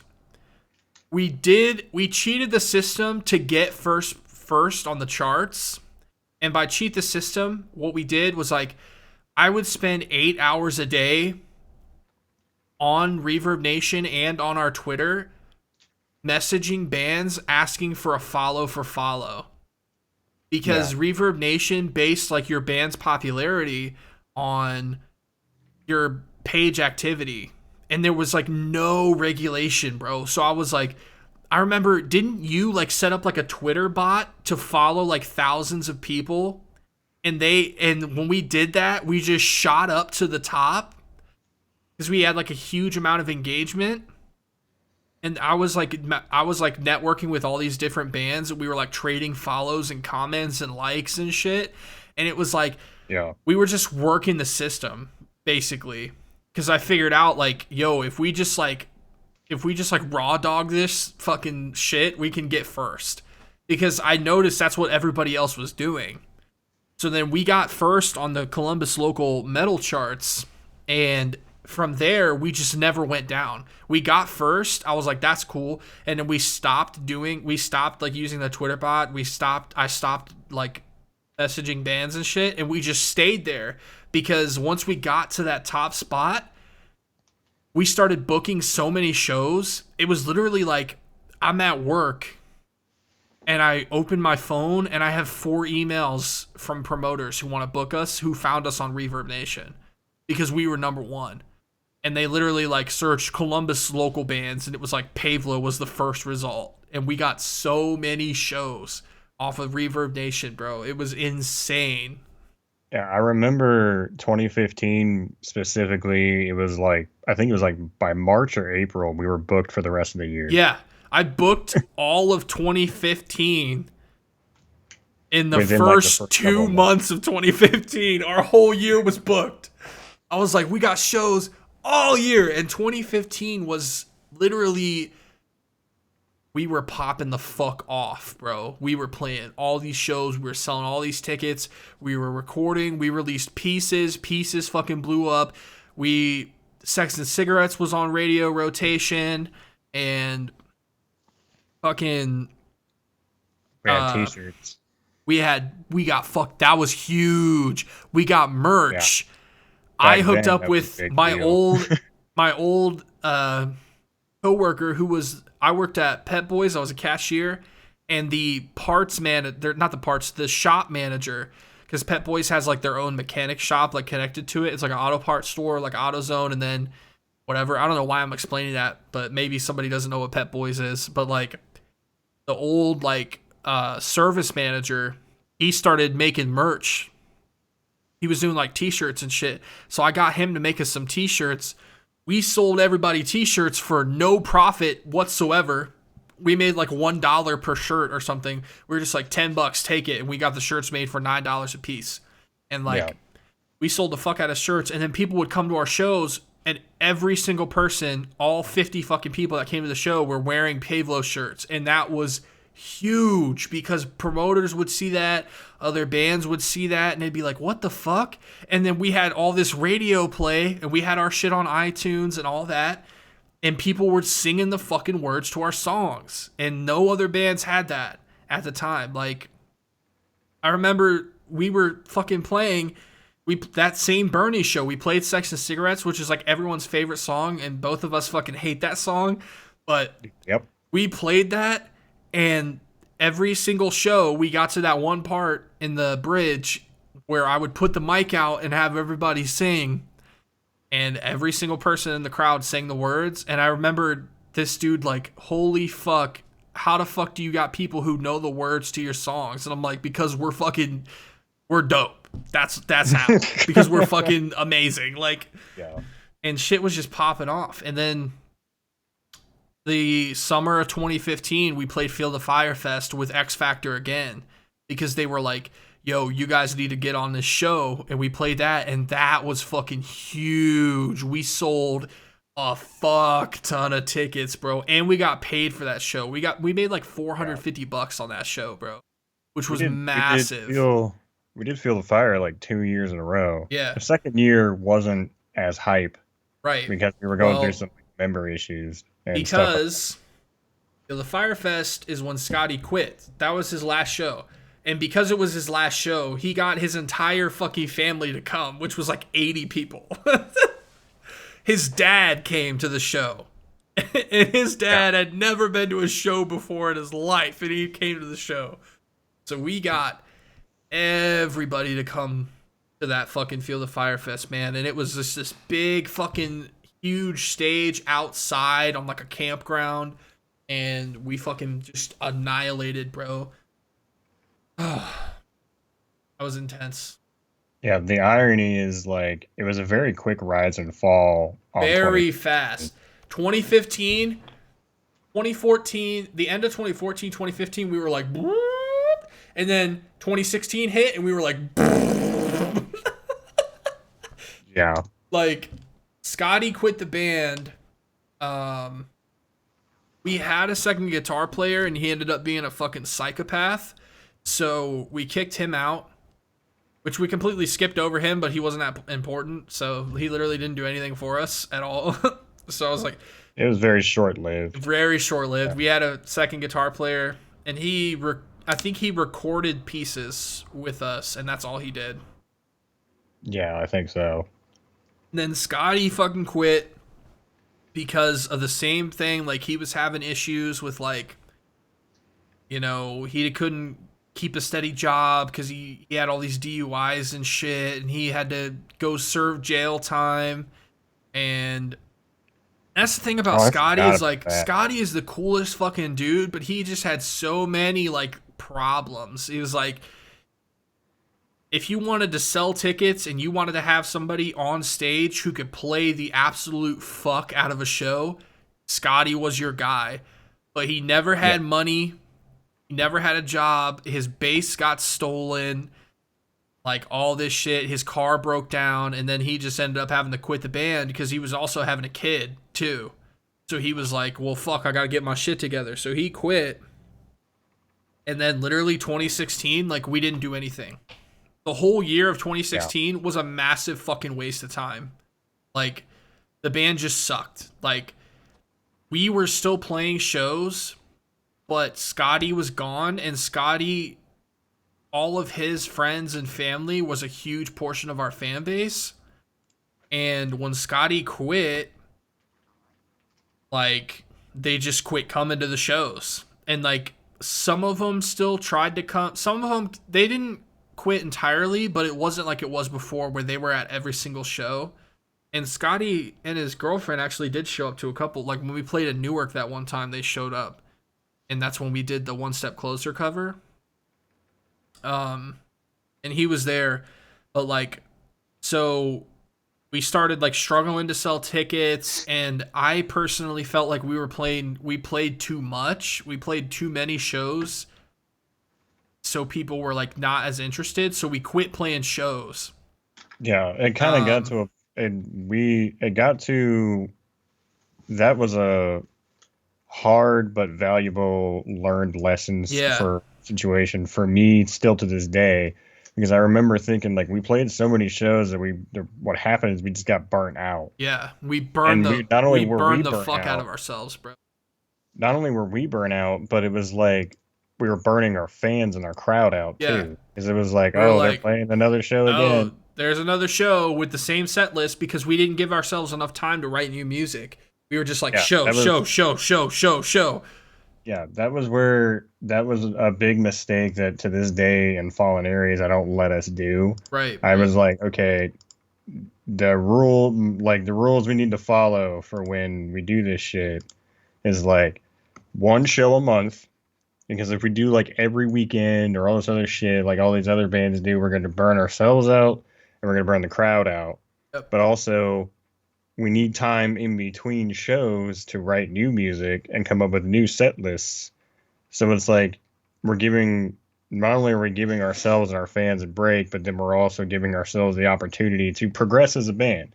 Because the problem with when you're playing a bunch of shows back to back to back to back to back to back is like, then you're kind of stuck at this brick wall progress wise as a band where you can't do anything but just play the same fucking songs over and over again and then just play the shit out of them until you're so sick and tired of playing them you don't ever want to play them again. Yeah. Turn your speakers down.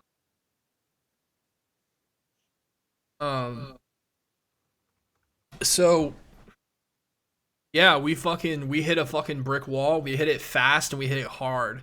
And we couldn't find a bass player.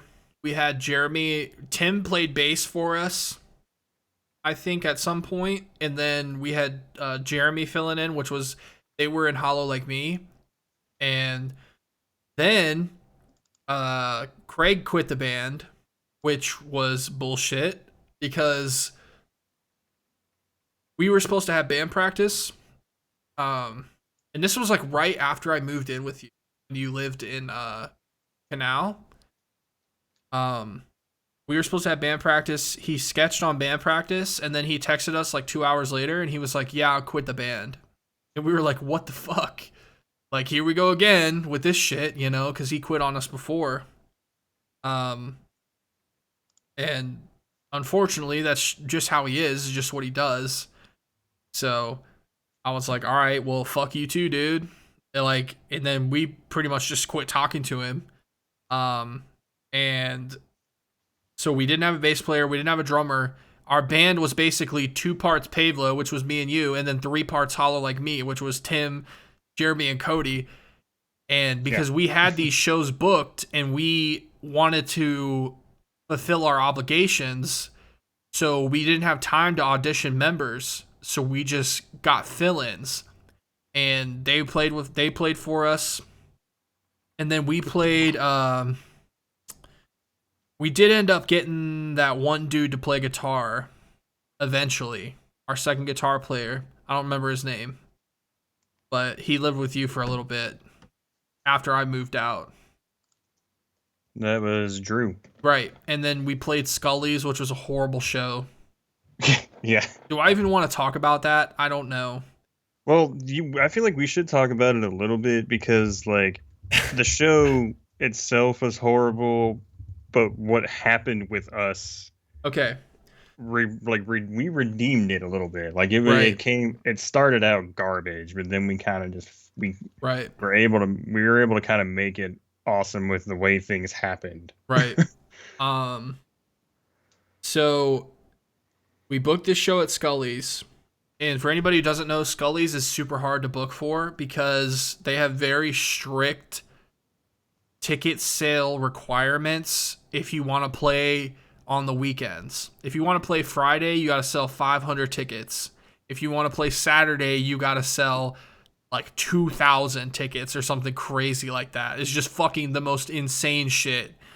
And so a lot of bands, if you wanted to play there as a local band, you had to play Thursday because it was like there was no ticket requirement for Thursday because it's like a dead time slot. So we booked a show with a touring band, and they were playing at Scully's on Thursday, and we played there, and I was like, playing on Thursday kind of sucks, but it's Scully's, so like maybe it'll be kind of cool. And then it wasn't cool because Ariana Grande was playing at the Nationwide Arena that same day, and we couldn't get downtown because it Yeah, was we so ended up. fucking packed. I There was remember so much being. traffic. I remember texting dudes like, "Hey, we're basically gonna be like an hour late," More than that. We were like an hour, 2 hours late. and then they were And just like, and then everybody else that was playing the show yeah, was also like, "Yeah, we're having the same problem." yeah. So they were Everybody. like, we literally, so they ended up, they pushed the show back basically. Yeah. And the headliners were there, Hey, Daddy. and then we got there, and like we were the only ones there, but it was just me and you, and we were still waiting on the rest of our band to get there, and they took 2 hours to get there. So the show got Yeah. pushed back 4 hours, but then we found out it didn't even matter because all the other bands dropped out. Yeah. And I Everybody. forgot to mention the show got pushed back to Wednesday because all the bands dropped out. And we didn't know that. They were like, yeah, so we have to play on Wednesday. So we got there, and then we found out we're the only fucking opening band, and we only have a 30-minute set.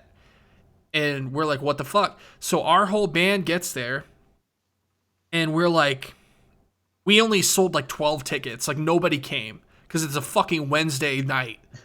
Nobody's coming to a show on a Wednesday night. I don't give a fuck where you're playing unless you're like Ariana Grande or whatever. And so we get there, and Cody finally showed up, and then we had to wait forever for Jeremy to get there. And then Jeremy got there, and we had to teach Jeremy a cover song. We taught him the One Step Closer cover on stage before we played. And everybody at that point, everybody knew it was a fucking shit show. And like, before we went on, the cops showed up and fucking arrested the lead singer of the headlining band because he skipped out on his child support. Yeah, I remember that. And we were like, what the fuck is happening, bro? It was like we were preparing to play a longer set because we were just one of two bands that were playing. Right. And then we ended up being the only band playing. Yeah. And we were like, and the promoter came up to us and he was like, yo, I'm just going to lay it out for you guys. I need $200 or you can't play the show. Yeah. And I was like, what? And I'm like, dude, are you fucking kidding me? I'm like, we brought all these people out here. They waited fucking 3 hours for us to play, and now you're telling us we can't play.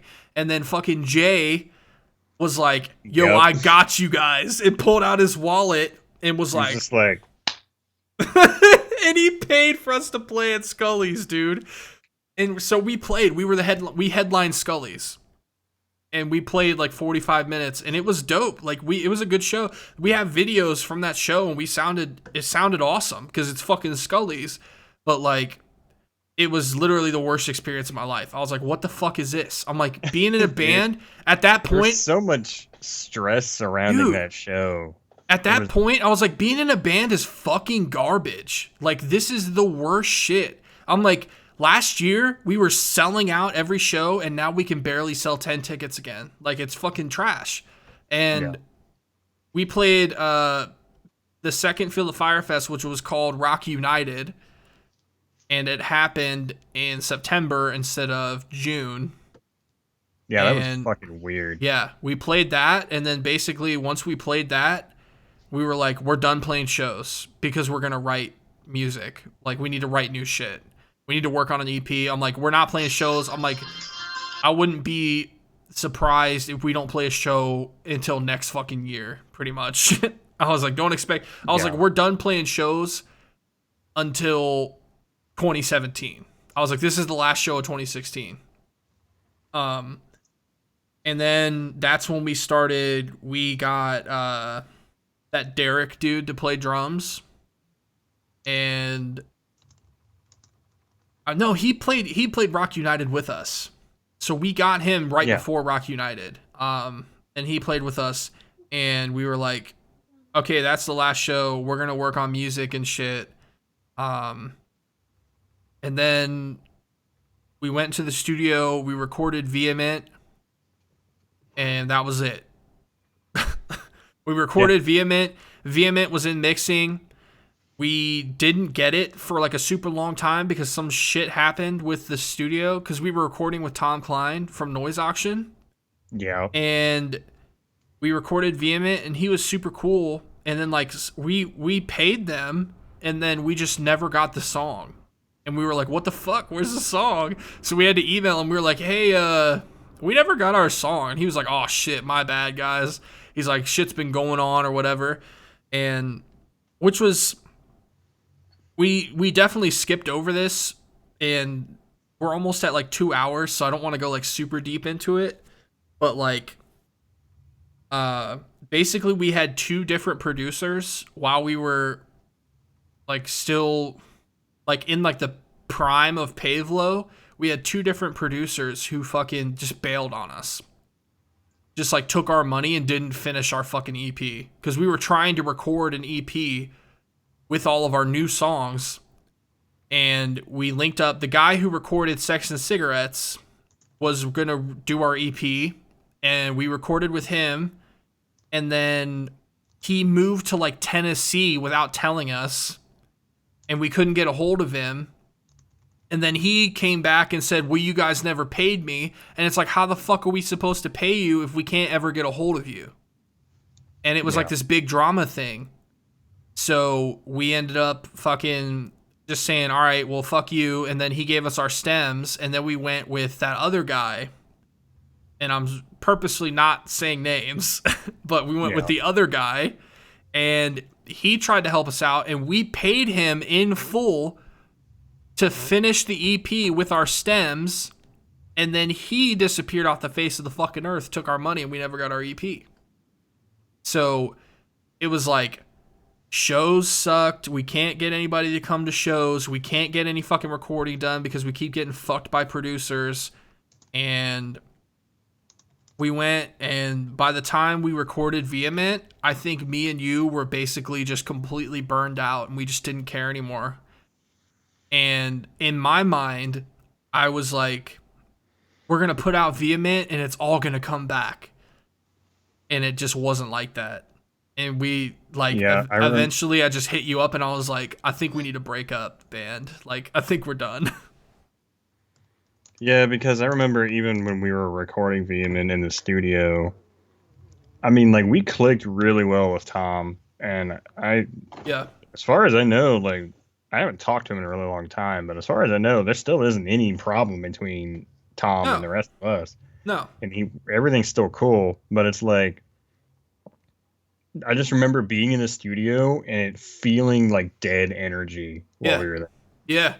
It was like we were just robotic with recording it. Like we were just there because we felt like we had to be there, not because we wanted to actually be there. We were just like, both of us had kind of reached this point in our lives. Like, you had a baby and shit, and you had a baby the whole time, but it was like she was getting older, and like we were getting older, and that's her who just fucking walked behind you right there. And I started working full time, and like we were just exhausted. Like there was just we started having to work full-time jobs. Everybody was having kids and shit, and less as time went on, we just didn't want to dedicate any more effort and like energy to the band. We were just done. We're just like, we just can't fucking do it anymore. Producers are stealing our fucking money. We can't get an EP. Shows are trash. Like, we just didn't care. For me, it kind of just became a thing where, like, I didn't feel motivated to write music, much less practice or play any shows anymore. I hated band practice, dude. I still hate band practice. I'm like, band practice sucks dick. Yeah, it was just like, by that point, we were just, there was all the quick rise and fall. It was like, then the fall was like, we were just grasping at straws. Yeah. And it was like, we couldn't keep members. The members that we had, we didn't click with. We were like, there's no chemistry in this band. Like, the band is dead. We're literally trying to keep something alive that just we don't care about anymore. Yeah, and it was extremely discouraging, and it got to a point where it was just like, just you and me basically with hired musicians for band Yeah. members. And Yep. even then, they just weren't motivated enough, and we didn't have enough chemistry between everybody to like make it all work. Yep. And we're just like, dude, we give up. Yeah. Literally, we're just like, we can't do it. Like, this band was literally like the best part of our lives, and then it turned into the worst part of our lives very quickly. And we was Yeah, just like, we just can't do it anymore. it Like, went from like an object of motivation and excitement to like an object of stress and depression. yeah, it just became super toxic. We're just like, fuck it. So I literally texted you, and I'm like, yeah, I think we need to break the band up. And you were like, yep. And Yeah, we already we do. texted the band chat, and we're like, hey guys, we're breaking up. And fucking everybody was like, all right, cool. And then that No, was it. We didn't it even was release very Vehement. anticlimactic. Yeah. Um, and that was fucking trash too. I put out the video. Um, and I was basically like, yo, Pavelow's done, and here's what happened, and here's why, or whatever. And like 10 people unfriended me on Facebook. They're like, oh, Tyler's not in a band anymore. Fuck this dude. I'm not talking to him anymore. It was so like everybody was just fake, man. It was just like, and that's more of that like toxic bullshit that the band just brought. It was just like all these fake people. Well, not only that, but even looking back now, the um the music scene itself around Yeah. here back then was just really toxic because all the bands that we played with were like that type of they all treated it like it was a contest Yep. and that we're all there to see who was better. And Yeah. like they would talk shit about each other behind backs and like and we didn't do that. We would watch the rest of the bands play, be like these guys are sweet. I don't really feel like these guys are like my cup of tea, but like this guy is really good on the drums or whatever. And Right. like we were always like trying to be friendly with the other dudes and shit. But then like the rest of the bands, we'd walk by them to like go to the bar or something, and then we would hear them saying shit about us, even though we were Yep. being nice and cool with Yep. everybody. And everybody just like it was just everybody was just there. It was like it was they acted like every show was a battle of the bands. Yeah. And even in Battle of the Bands, it shouldn't even be like that, in my Right. opinion. It's like whatever, dude. That band that we played Scully's with, their guitar player or like their merch guy or something was like talking shit about us at the bar. He was like, 6-string metal. Like, fuck you, dude. Like, who are you? Like, what fucking band are you in? Oh, you're not. Like, fuck you. So, yeah, Pavelow fucking died.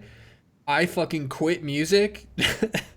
And you spent like 2 or 3 years working on your shit, and then Fallen Aries became a thing, and y'all just like blew up, and I was just sitting here Yeah. like doing nothing with my life. And that was, I'm not going to get into that because that's a whole other story in itself, but like basically I put basically when the band quit, I tried to like pursue a career with my job, and like the people that I thought had my back ended up just being fucking snakes, and it just turned into like this super toxic bullshit. And working that job literally just like sucked the life out of me. Like I you don't realize it when you're in it, but like being in situations like that and like super toxic environments, it like has an effect on you that you don't even really realize. And it like literally like killed my aspiration to do music because I was just so stressed out and like fucking just like so much toxicity in my life. I was fucking drinking a lot and Yeah. all this shit, and like fucking once I got out of that finally and was like I fucking quit drinking, and I started a new job, and my job now is like fucking great. It was like literally a few months after like I quit drinking and I got this new job, and like I started like turning my life around and shit. I was like, that's when I wanted to like do music again, but that was in 2020. So we're talking from 2016, like the end of 2016 to the beginning of 2020, I didn't do shit. I would like post random covers here and there just because, but I was not writing anything. I wasn't doing anything like music related at all. And then you were doing like your Fallen Aries thing, and like y'all were just like blowing up. I just wasn't Yeah, doing shit with my life. in a weird sort of ironic way, it was once COVID hit really hard and we were all in quarantine lockdown was when that was when we did the Breaking Benjamin cover. Yep. And then that was kind of what sort of sparked like you and me finally doing music together again. Yeah. And Which because we hadn't had finally got happened. the motivation back and we didn't have there at the we were all in lockdown, so like we couldn't play shows with my band. I was literally the only thing I was doing with my band at the time was just mixing our first EP to get it finished and put out. Yeah. And other than that, I was stuck in my room by myself doing nothing but working and playing video games and all this other shit. And it was like, Yeah. okay, so let's just do that. And then we did personality disorder. Like Yep. So this is that wasn't until way later though. like February 2020. I brought Zertis back, and I did an acoustic version of For the Record, which was an super old Pavelow song. And then we did a couple months after that, we did the Breaking Benjamin cover, and then we did Personality Disorder, which is my most recent solo single. But while we were doing Personality Disorder, you came to me and we were talking just like we are now, like on fucking video chat, because we were like doing something. We were mixing Personality Disorder, and you were like, "So how do you feel about re-recording?" Because at this point in our lives, like you said, you were working on your shit. You learned this whole time while I was off doing fucking nothing with my life. You learned how to like mix and record, and you got like equipment, and you started doing your band's own shit. And you had started kind of doing that shit in Pavelow, but you weren't to the point where we are now, where we're literally mixing, mastering, and producing our own songs. Yeah, with with Pavelow, what I was doing was just recording demos Yeah, with like really raw guitar and like basic drums and stuff, and it was yeah, just and the only purpose to that at that point was just to have something for the rest of the band to practice to while right. they were at home. Yep, And so it was like I was kind of like playing around with it and just like learning, the beginning baby stages of it. And by the time Fallen Aries started and we were getting going, we were talking about recording. yeah, And I remember it was Matt specifically was just like, we could do that ourselves. It was like, let's just buy the equipment we need. And I had also like in the process of writing all the music for Fallen Aries, I was doing more mixing and more recording and getting better at it. right, So and then Matt was already pretty experienced at it. So right. between me and him, it became a thing where it's like we bought the drum mics and we bought all the plugins we needed, we bought the software we needed, went and got a vocal mic and like everything that we needed to do to just record by ourselves. And like even now, I'll listen to like our first EP that we Yeah, released last year, and I'm still like, and even now when I listen to it, I'm just like, I can make this sound better, but I'm not right. gonna remix it and re-release it again because this Well, is it's dumb. right. And I wanted to touch on that too, because we did For the Record, and like let's just be honest, that kind of sound that's we didn't really put that much effort into that song. We are just No. like, whatever. It kind of sounds like shit, to be honest. But like, we went from For the Record and then into Had Enough, and you could literally hear the progression there. Like, and then from Had Enough to Personality Disorder, there was even more progression of like just Yeah. getting better at mixing. So like quarantine really like helped you like just get way better at mixing. And in the process of you doing that, I've kind of been like the producer where that's something that I did all the time. Like I used to work with Rob and like all these other guys all the time, and I would kind of sit in the producer's chair at the studio, and it would just be me, and I would like produce our EP or whatever. So then I kind of got back into that role where I'm kind of like telling you like turn up the lows, turn down to whatever, and I'm like listen to everything as a whole. And then we started that dynamic between us like started happening, and then we were mixing personality disorder, and you were like, so we should like re-record all the old Pavlos, every single one, even the unreleased tracks. Yeah, because what happened for me is like I was um we went through all that mixing, but even on like the Fallen Aries side, I was writing and mixing our second EP, and everything was just sounding way better, and I was able to do everything way faster because I was just better at doing it, and Right. everything became so much more like muscle memory, and I knew what to listen to, what to Like had do to make it enough. sound better and sound more professional. So like what happened was I was just sitting here and listening to all of our old shit that we gave these studios thousands of dollars to record, Literally thousands. literally thousands of dollars to record everything back in like the early 2010 years. Yeah. And I'm listening to it and I'm just like, dude, this sounds like crap. Yeah. And like it's like the songs are good, but everything just sounds like garbage, especially compared to what I can do now. Right. I remember when I like had that thought cross my mind, I was like, I was at first I was like, I can mix this to sound way better if I just had the stems. But then it became a thing where it was like, fuck the stems. Yeah. Let's just re-record the whole fucking Yeah. thing because not only because having the stems would have been great, but the thing is like we've also progressed as musicians, so we're just better at what we do. So like re-recording it was the better option because like I'm better at playing guitar now, and I'm Yeah. better at also programming the drums and making them sound like not fake drums.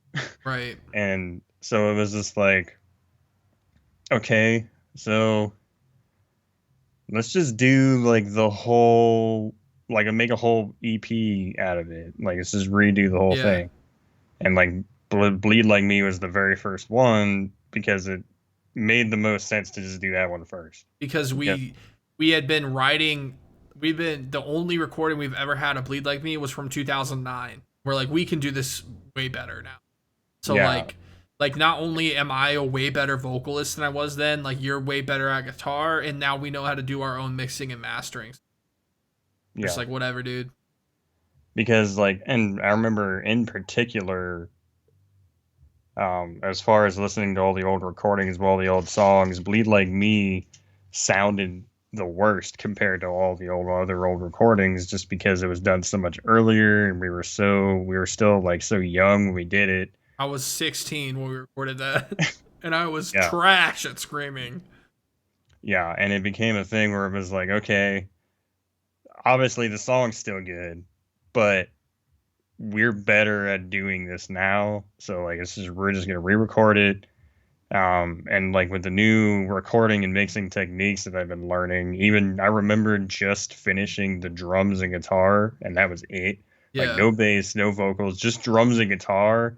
And within like the first like couple of hours of starting to redo it all, I remember just listening back to what I did just after programming drums and recording like 4 tracks of playing.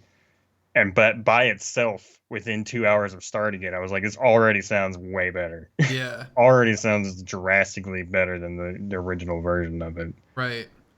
And we initially, like you were saying, because we actually found like a gold mine of like old Pavelow shit on a Google Drive, and it had the Bleed Like Me stems on it. We were like, oh shit, we can remix it. And then we are just like, fuck that, we're just gonna re-record it and do the whole thing over.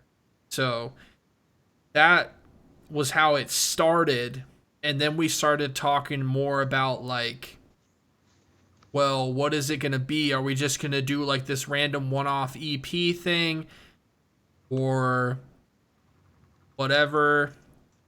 And like it's the songs that we have, I think we have 7 songs right now, which is like this awkward space in between an EP and an album.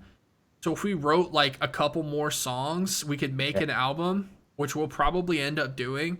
But just so everybody knows, it's going to take fucking forever because you have all your other obligations with like Fallen Aries and like all that. I still want to do my solo stuff, but like we kind of just, after talking about what we wanted to do, it made more sense instead of just doing like this random EP for no reason. We just like, let's just start a side project basically. But then we have other interests. Like you and I were constantly talking about music and like video games, like all this other shit. So I was like, what if we did like a YouTube band, but we also did like podcasts and shit where we could just talk like we are now. And then we also want to do like reaction videos because we're always literally every time a band releases a song, I'm like, Desi, new Beartooth, new Spirit Box, and all these music. And we're so bad at it because when a song comes out, I want to listen to it immediately. I'm like, oh my God, new song, play. So we haven't done a reaction video yet, but we need to start doing that because you guys need to, I want everyone out there to witness our reactions to songs because we listen to shit and we're like, holy fuck. Like, we're not just, we don't sit there just like, that was cool.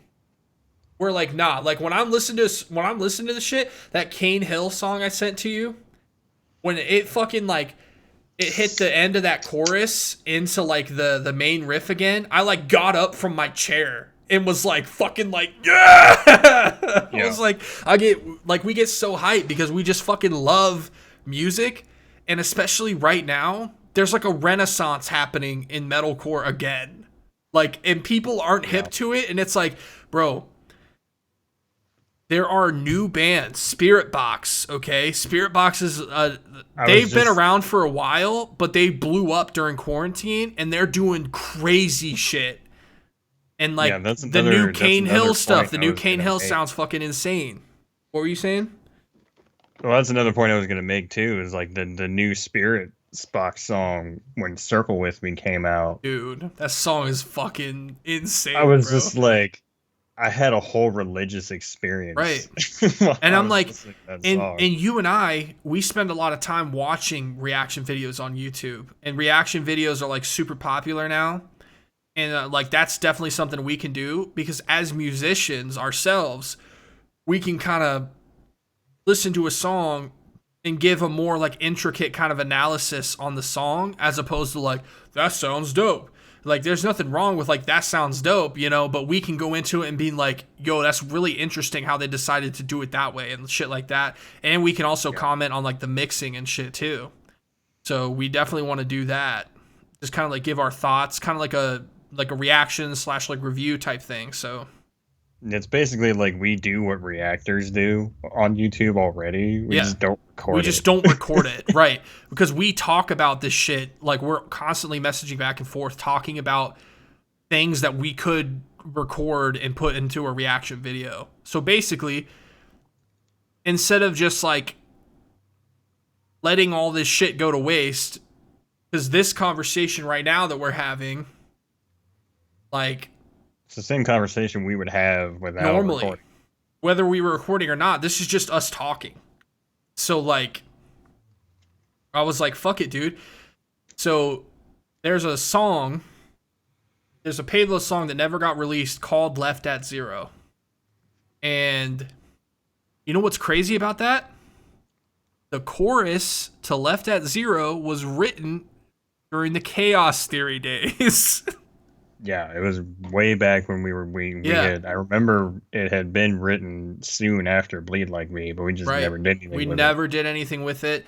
We tried to bring it back with Pavelow. We're going to bring it back again as Left at Zero, but I'm pretty sure we already discussed that it's basically going to be completely rewritten for the most part. Maybe not completely, but like I know the lyrics. I want to just like completely scrap and redo lyrics. So, It's but yeah, probably not even gonna have the same title yeah. No, because like it probably will, but yeah, it'll probably have the same song title. But that's where the name came from.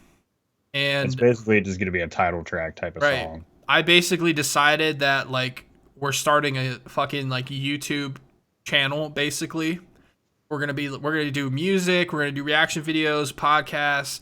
And the podcasts aren't always, it's not always going to be like this, you know, like we're going to talk about music because that's what we love talking about, but we're also going to talk about like other shit that we like video games and like anything else. So that's what Left at Zero is going to be. Uh, right now, there's no plans to play shows or anything like that. We don't even, the band is literally me and Jesse. That's it. Because that's all it ever was. In Chaos Theory, it was me and Jesse. In Pavelow, it was me and Jesse. We wrote everything and we taught everybody else how to play the songs. So literally nothing changed. Now we're just going to do it ourselves. And this is something that we talked about doing way, like right when Pavelow split up. We talked about still doing music, but maybe not necessarily playing shows. And it took a long fucking time to get here, but here we are. Yeah. Even Fallen Aries actually at first was going to be the same thing initially Right, because it was just me. right, Um, and it really was just kind of a happy accident where I just happened to find other musicians that were interested in the project. And so Fallen Aries itself was just a happy accident. right, And originally was just going to be me by myself on the internet. right, But um, this is going to be, it's going to probably stay that way for this because I think like if we ever do a show at all, it would be like maybe a one time or once a year thing. right, And we would just have like probably like my drummer and maybe Scotty if we can get a hold of him. right. Scotty And then that would actually commented on the Had Enough cover and was like, y'all need a bass player. And that's the yeah, first time I heard from Scotty in years. So I was like, yeah. what the fuck? But maybe like something I was thinking about was like maybe doing like when we actually finish this fucking EP, I guess is what we're gonna call it. If we end up writing more songs, which we probably will, I don't know how long that's gonna be. Could be like fucking 2 years from now, but like fucking if we end up doing like an album, whatever. But like maybe when we release that, we could do like a release show and just kind of like bring Scotty back and then like find a drummer. But just to set expectations, like Craig is completely out. Like you said, he auditioned for your band and then he just sketched and he just flaked out. So it's like we're not even gonna fucking bother because he clearly, I don't know what he's doing now, but like clearly he doesn't want to do what we're doing. So like we're just gonna have to find a different drummer. But Another idea is the release show could just be a stream where yeah, we play the songs. Where I was thinking what we could probably do is I could just set it up so that we stream just like the drums and bass and like backtrack um, rhythm guitar for like any guitar solo lead parts and stuff like that. And right, just do what we're doing right now, but just play the songs. Like just me yeah, on guitar and you on a microphone. Because and I mean Spirit Box did that too yep. recently with a bunch of their Especially songs. with like COVID and everything. Like I know shows are kind of coming back, but it might be a while before they like come back. So like, yeah, that's a possibility. But for right now, as far as we know, we're gonna do this EP, maybe an album. We're gonna do podcasts and shit. We're gonna do reaction videos, which we need to get on because we literally just every time a new song comes out, we just listen to it. So we need to stop doing that. But yeah, that's the idea. That's the plan. Yeah. The I wonder if we could we might be able to stream some mixing sessions too. Yeah, maybe. And then we're probably just gonna gauge crowd interest, Right. figure out where to go with all the other stuff.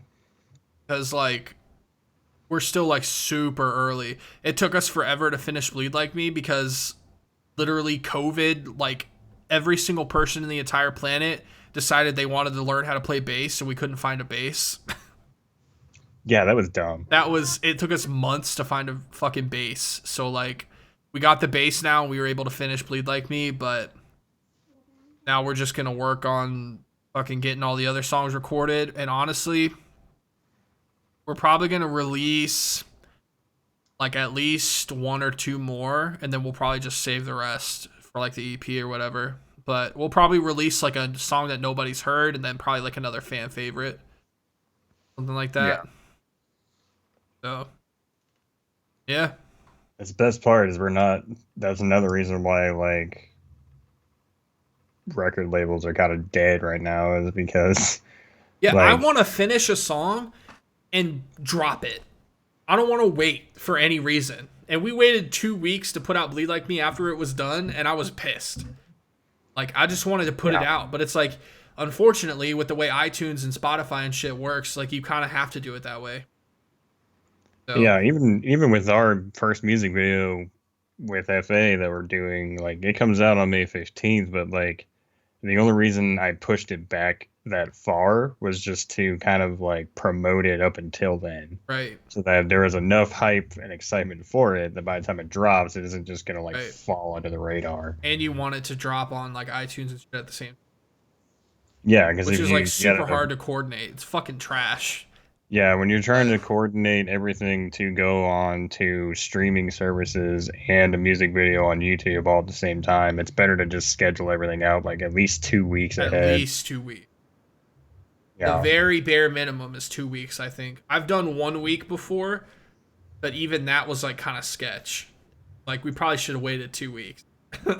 We did that for our first EP last year, and I remember saying hey, our EP comes out on this day, and then the day it didn't hit, come and it out. still wasn't out. Yeah, because it wasn't processed through iTunes and shit. Yeah. Yeah, So that was fucking trash. It was a hot fucking mess. I was Yeah. like, well, after some fucking waiting, now it's finally out. But you know what's crazy is the Pavelow EP. So I self-released the Pavelow EP under my account. I have like a 2 artist account. I have my Certus stuff, and now it's left at 0, but it was Pavelow. I released the Pavelow EP in I literally 5 days. It was like Saturday night. I uploaded it and it came out like the next Friday. So it's so weird, bro. But I think we've basically kind of learned that 2 weeks is like the sweet spot to make sure there's no issues, because you can kind of do it on a short time frame like that, but it doesn't always work out that way. That, and at the same time, it's one of those things where it's better to just do 2 weeks anyway, so that you can advertise, right, and do a premiere type of right. setup. Because one of my favorite new features about YouTube now is the premiere thing. Because I'll see bands like Brand of Sacrifice or Spirit Box or somebody being like, we have a new song coming out, but it doesn't premiere until this day. And I'm just like, all right, I'll put a reminder on that bitch so I know when the song's coming out.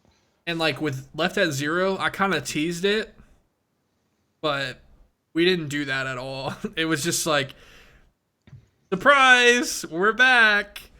So, well, that was kind of the best option for this, because for a brand new project to come out with no content, we needed to have something. We needed to have the video done with the announcement. Right. So with FA, it's people know the band already, people know the songs already. They know that we're already established, so we can do that and be fine. Right. But to just come out and be like, hey, here's Left at 0, but we don't have anything up yet, people are going to be okay, and right. If we announced Left at 0 without the music video, without the single, nobody would have ever liked the page. We'd be sitting at 2 likes right now, but now I think we just broke 300. We kind of popped off. Yeah. Because it's been a week, literally. Yeah. Got 300 likes in a week. Yeah, which but if there doesn't was no sound like a music lot, but it video is. there for anybody to like check out when they looked at the band page, people aren't just gonna like a band page just willy nilly. Like Yeah, they're gonna want to hear the music and that's see like the that's like top 5 local band mistakes is making your Facebook page without music. You need music. You have to yeah. have music. So Well, that was why for a long time, even after Fallen Aries had started, we didn't make a Facebook page or anything for like, or even until we started playing shows, we didn't put ourselves on social media at all right, because I didn't want to do that. I was like, I'm not just gonna come up with a logo and just like put that on the Facebook page and just hope for the best. Like I waited till we had at least a photo shoot done and some demos to put up, and then that way, like once we were out, people could look and know what they were looking at, know what they were checking out, right. instead of just like a blank page with like no faces, no music. Anyway, um, we're almost at 2.5 hours, so we should probably stop. Yeah, This was extremely long. We got into stuff that I necessarily didn't think we were gonna get into, but we decided to tell like the origin story, so it was super long. Not every podcast is not going to be 2.5 hours long. We're probably going to try to shoot for like an hour and a half. But this is the yeah. introduction. So I was thinking it would be an hour, yeah, me but too. And then when you were like, we should talk about chaos theory, and I'm like, oh my god, this is going to be a 2 hour podcast. yeah, So anyway, guys, that's it. I'll try to get a cool black background like Jesse, so I don't look like a bitch. I don't have the casting couch behind me and shit. But yeah. And we'll try to work on the fucking kid aggro. What can you do? You know? yeah, it'd be like that. But all right. Peace.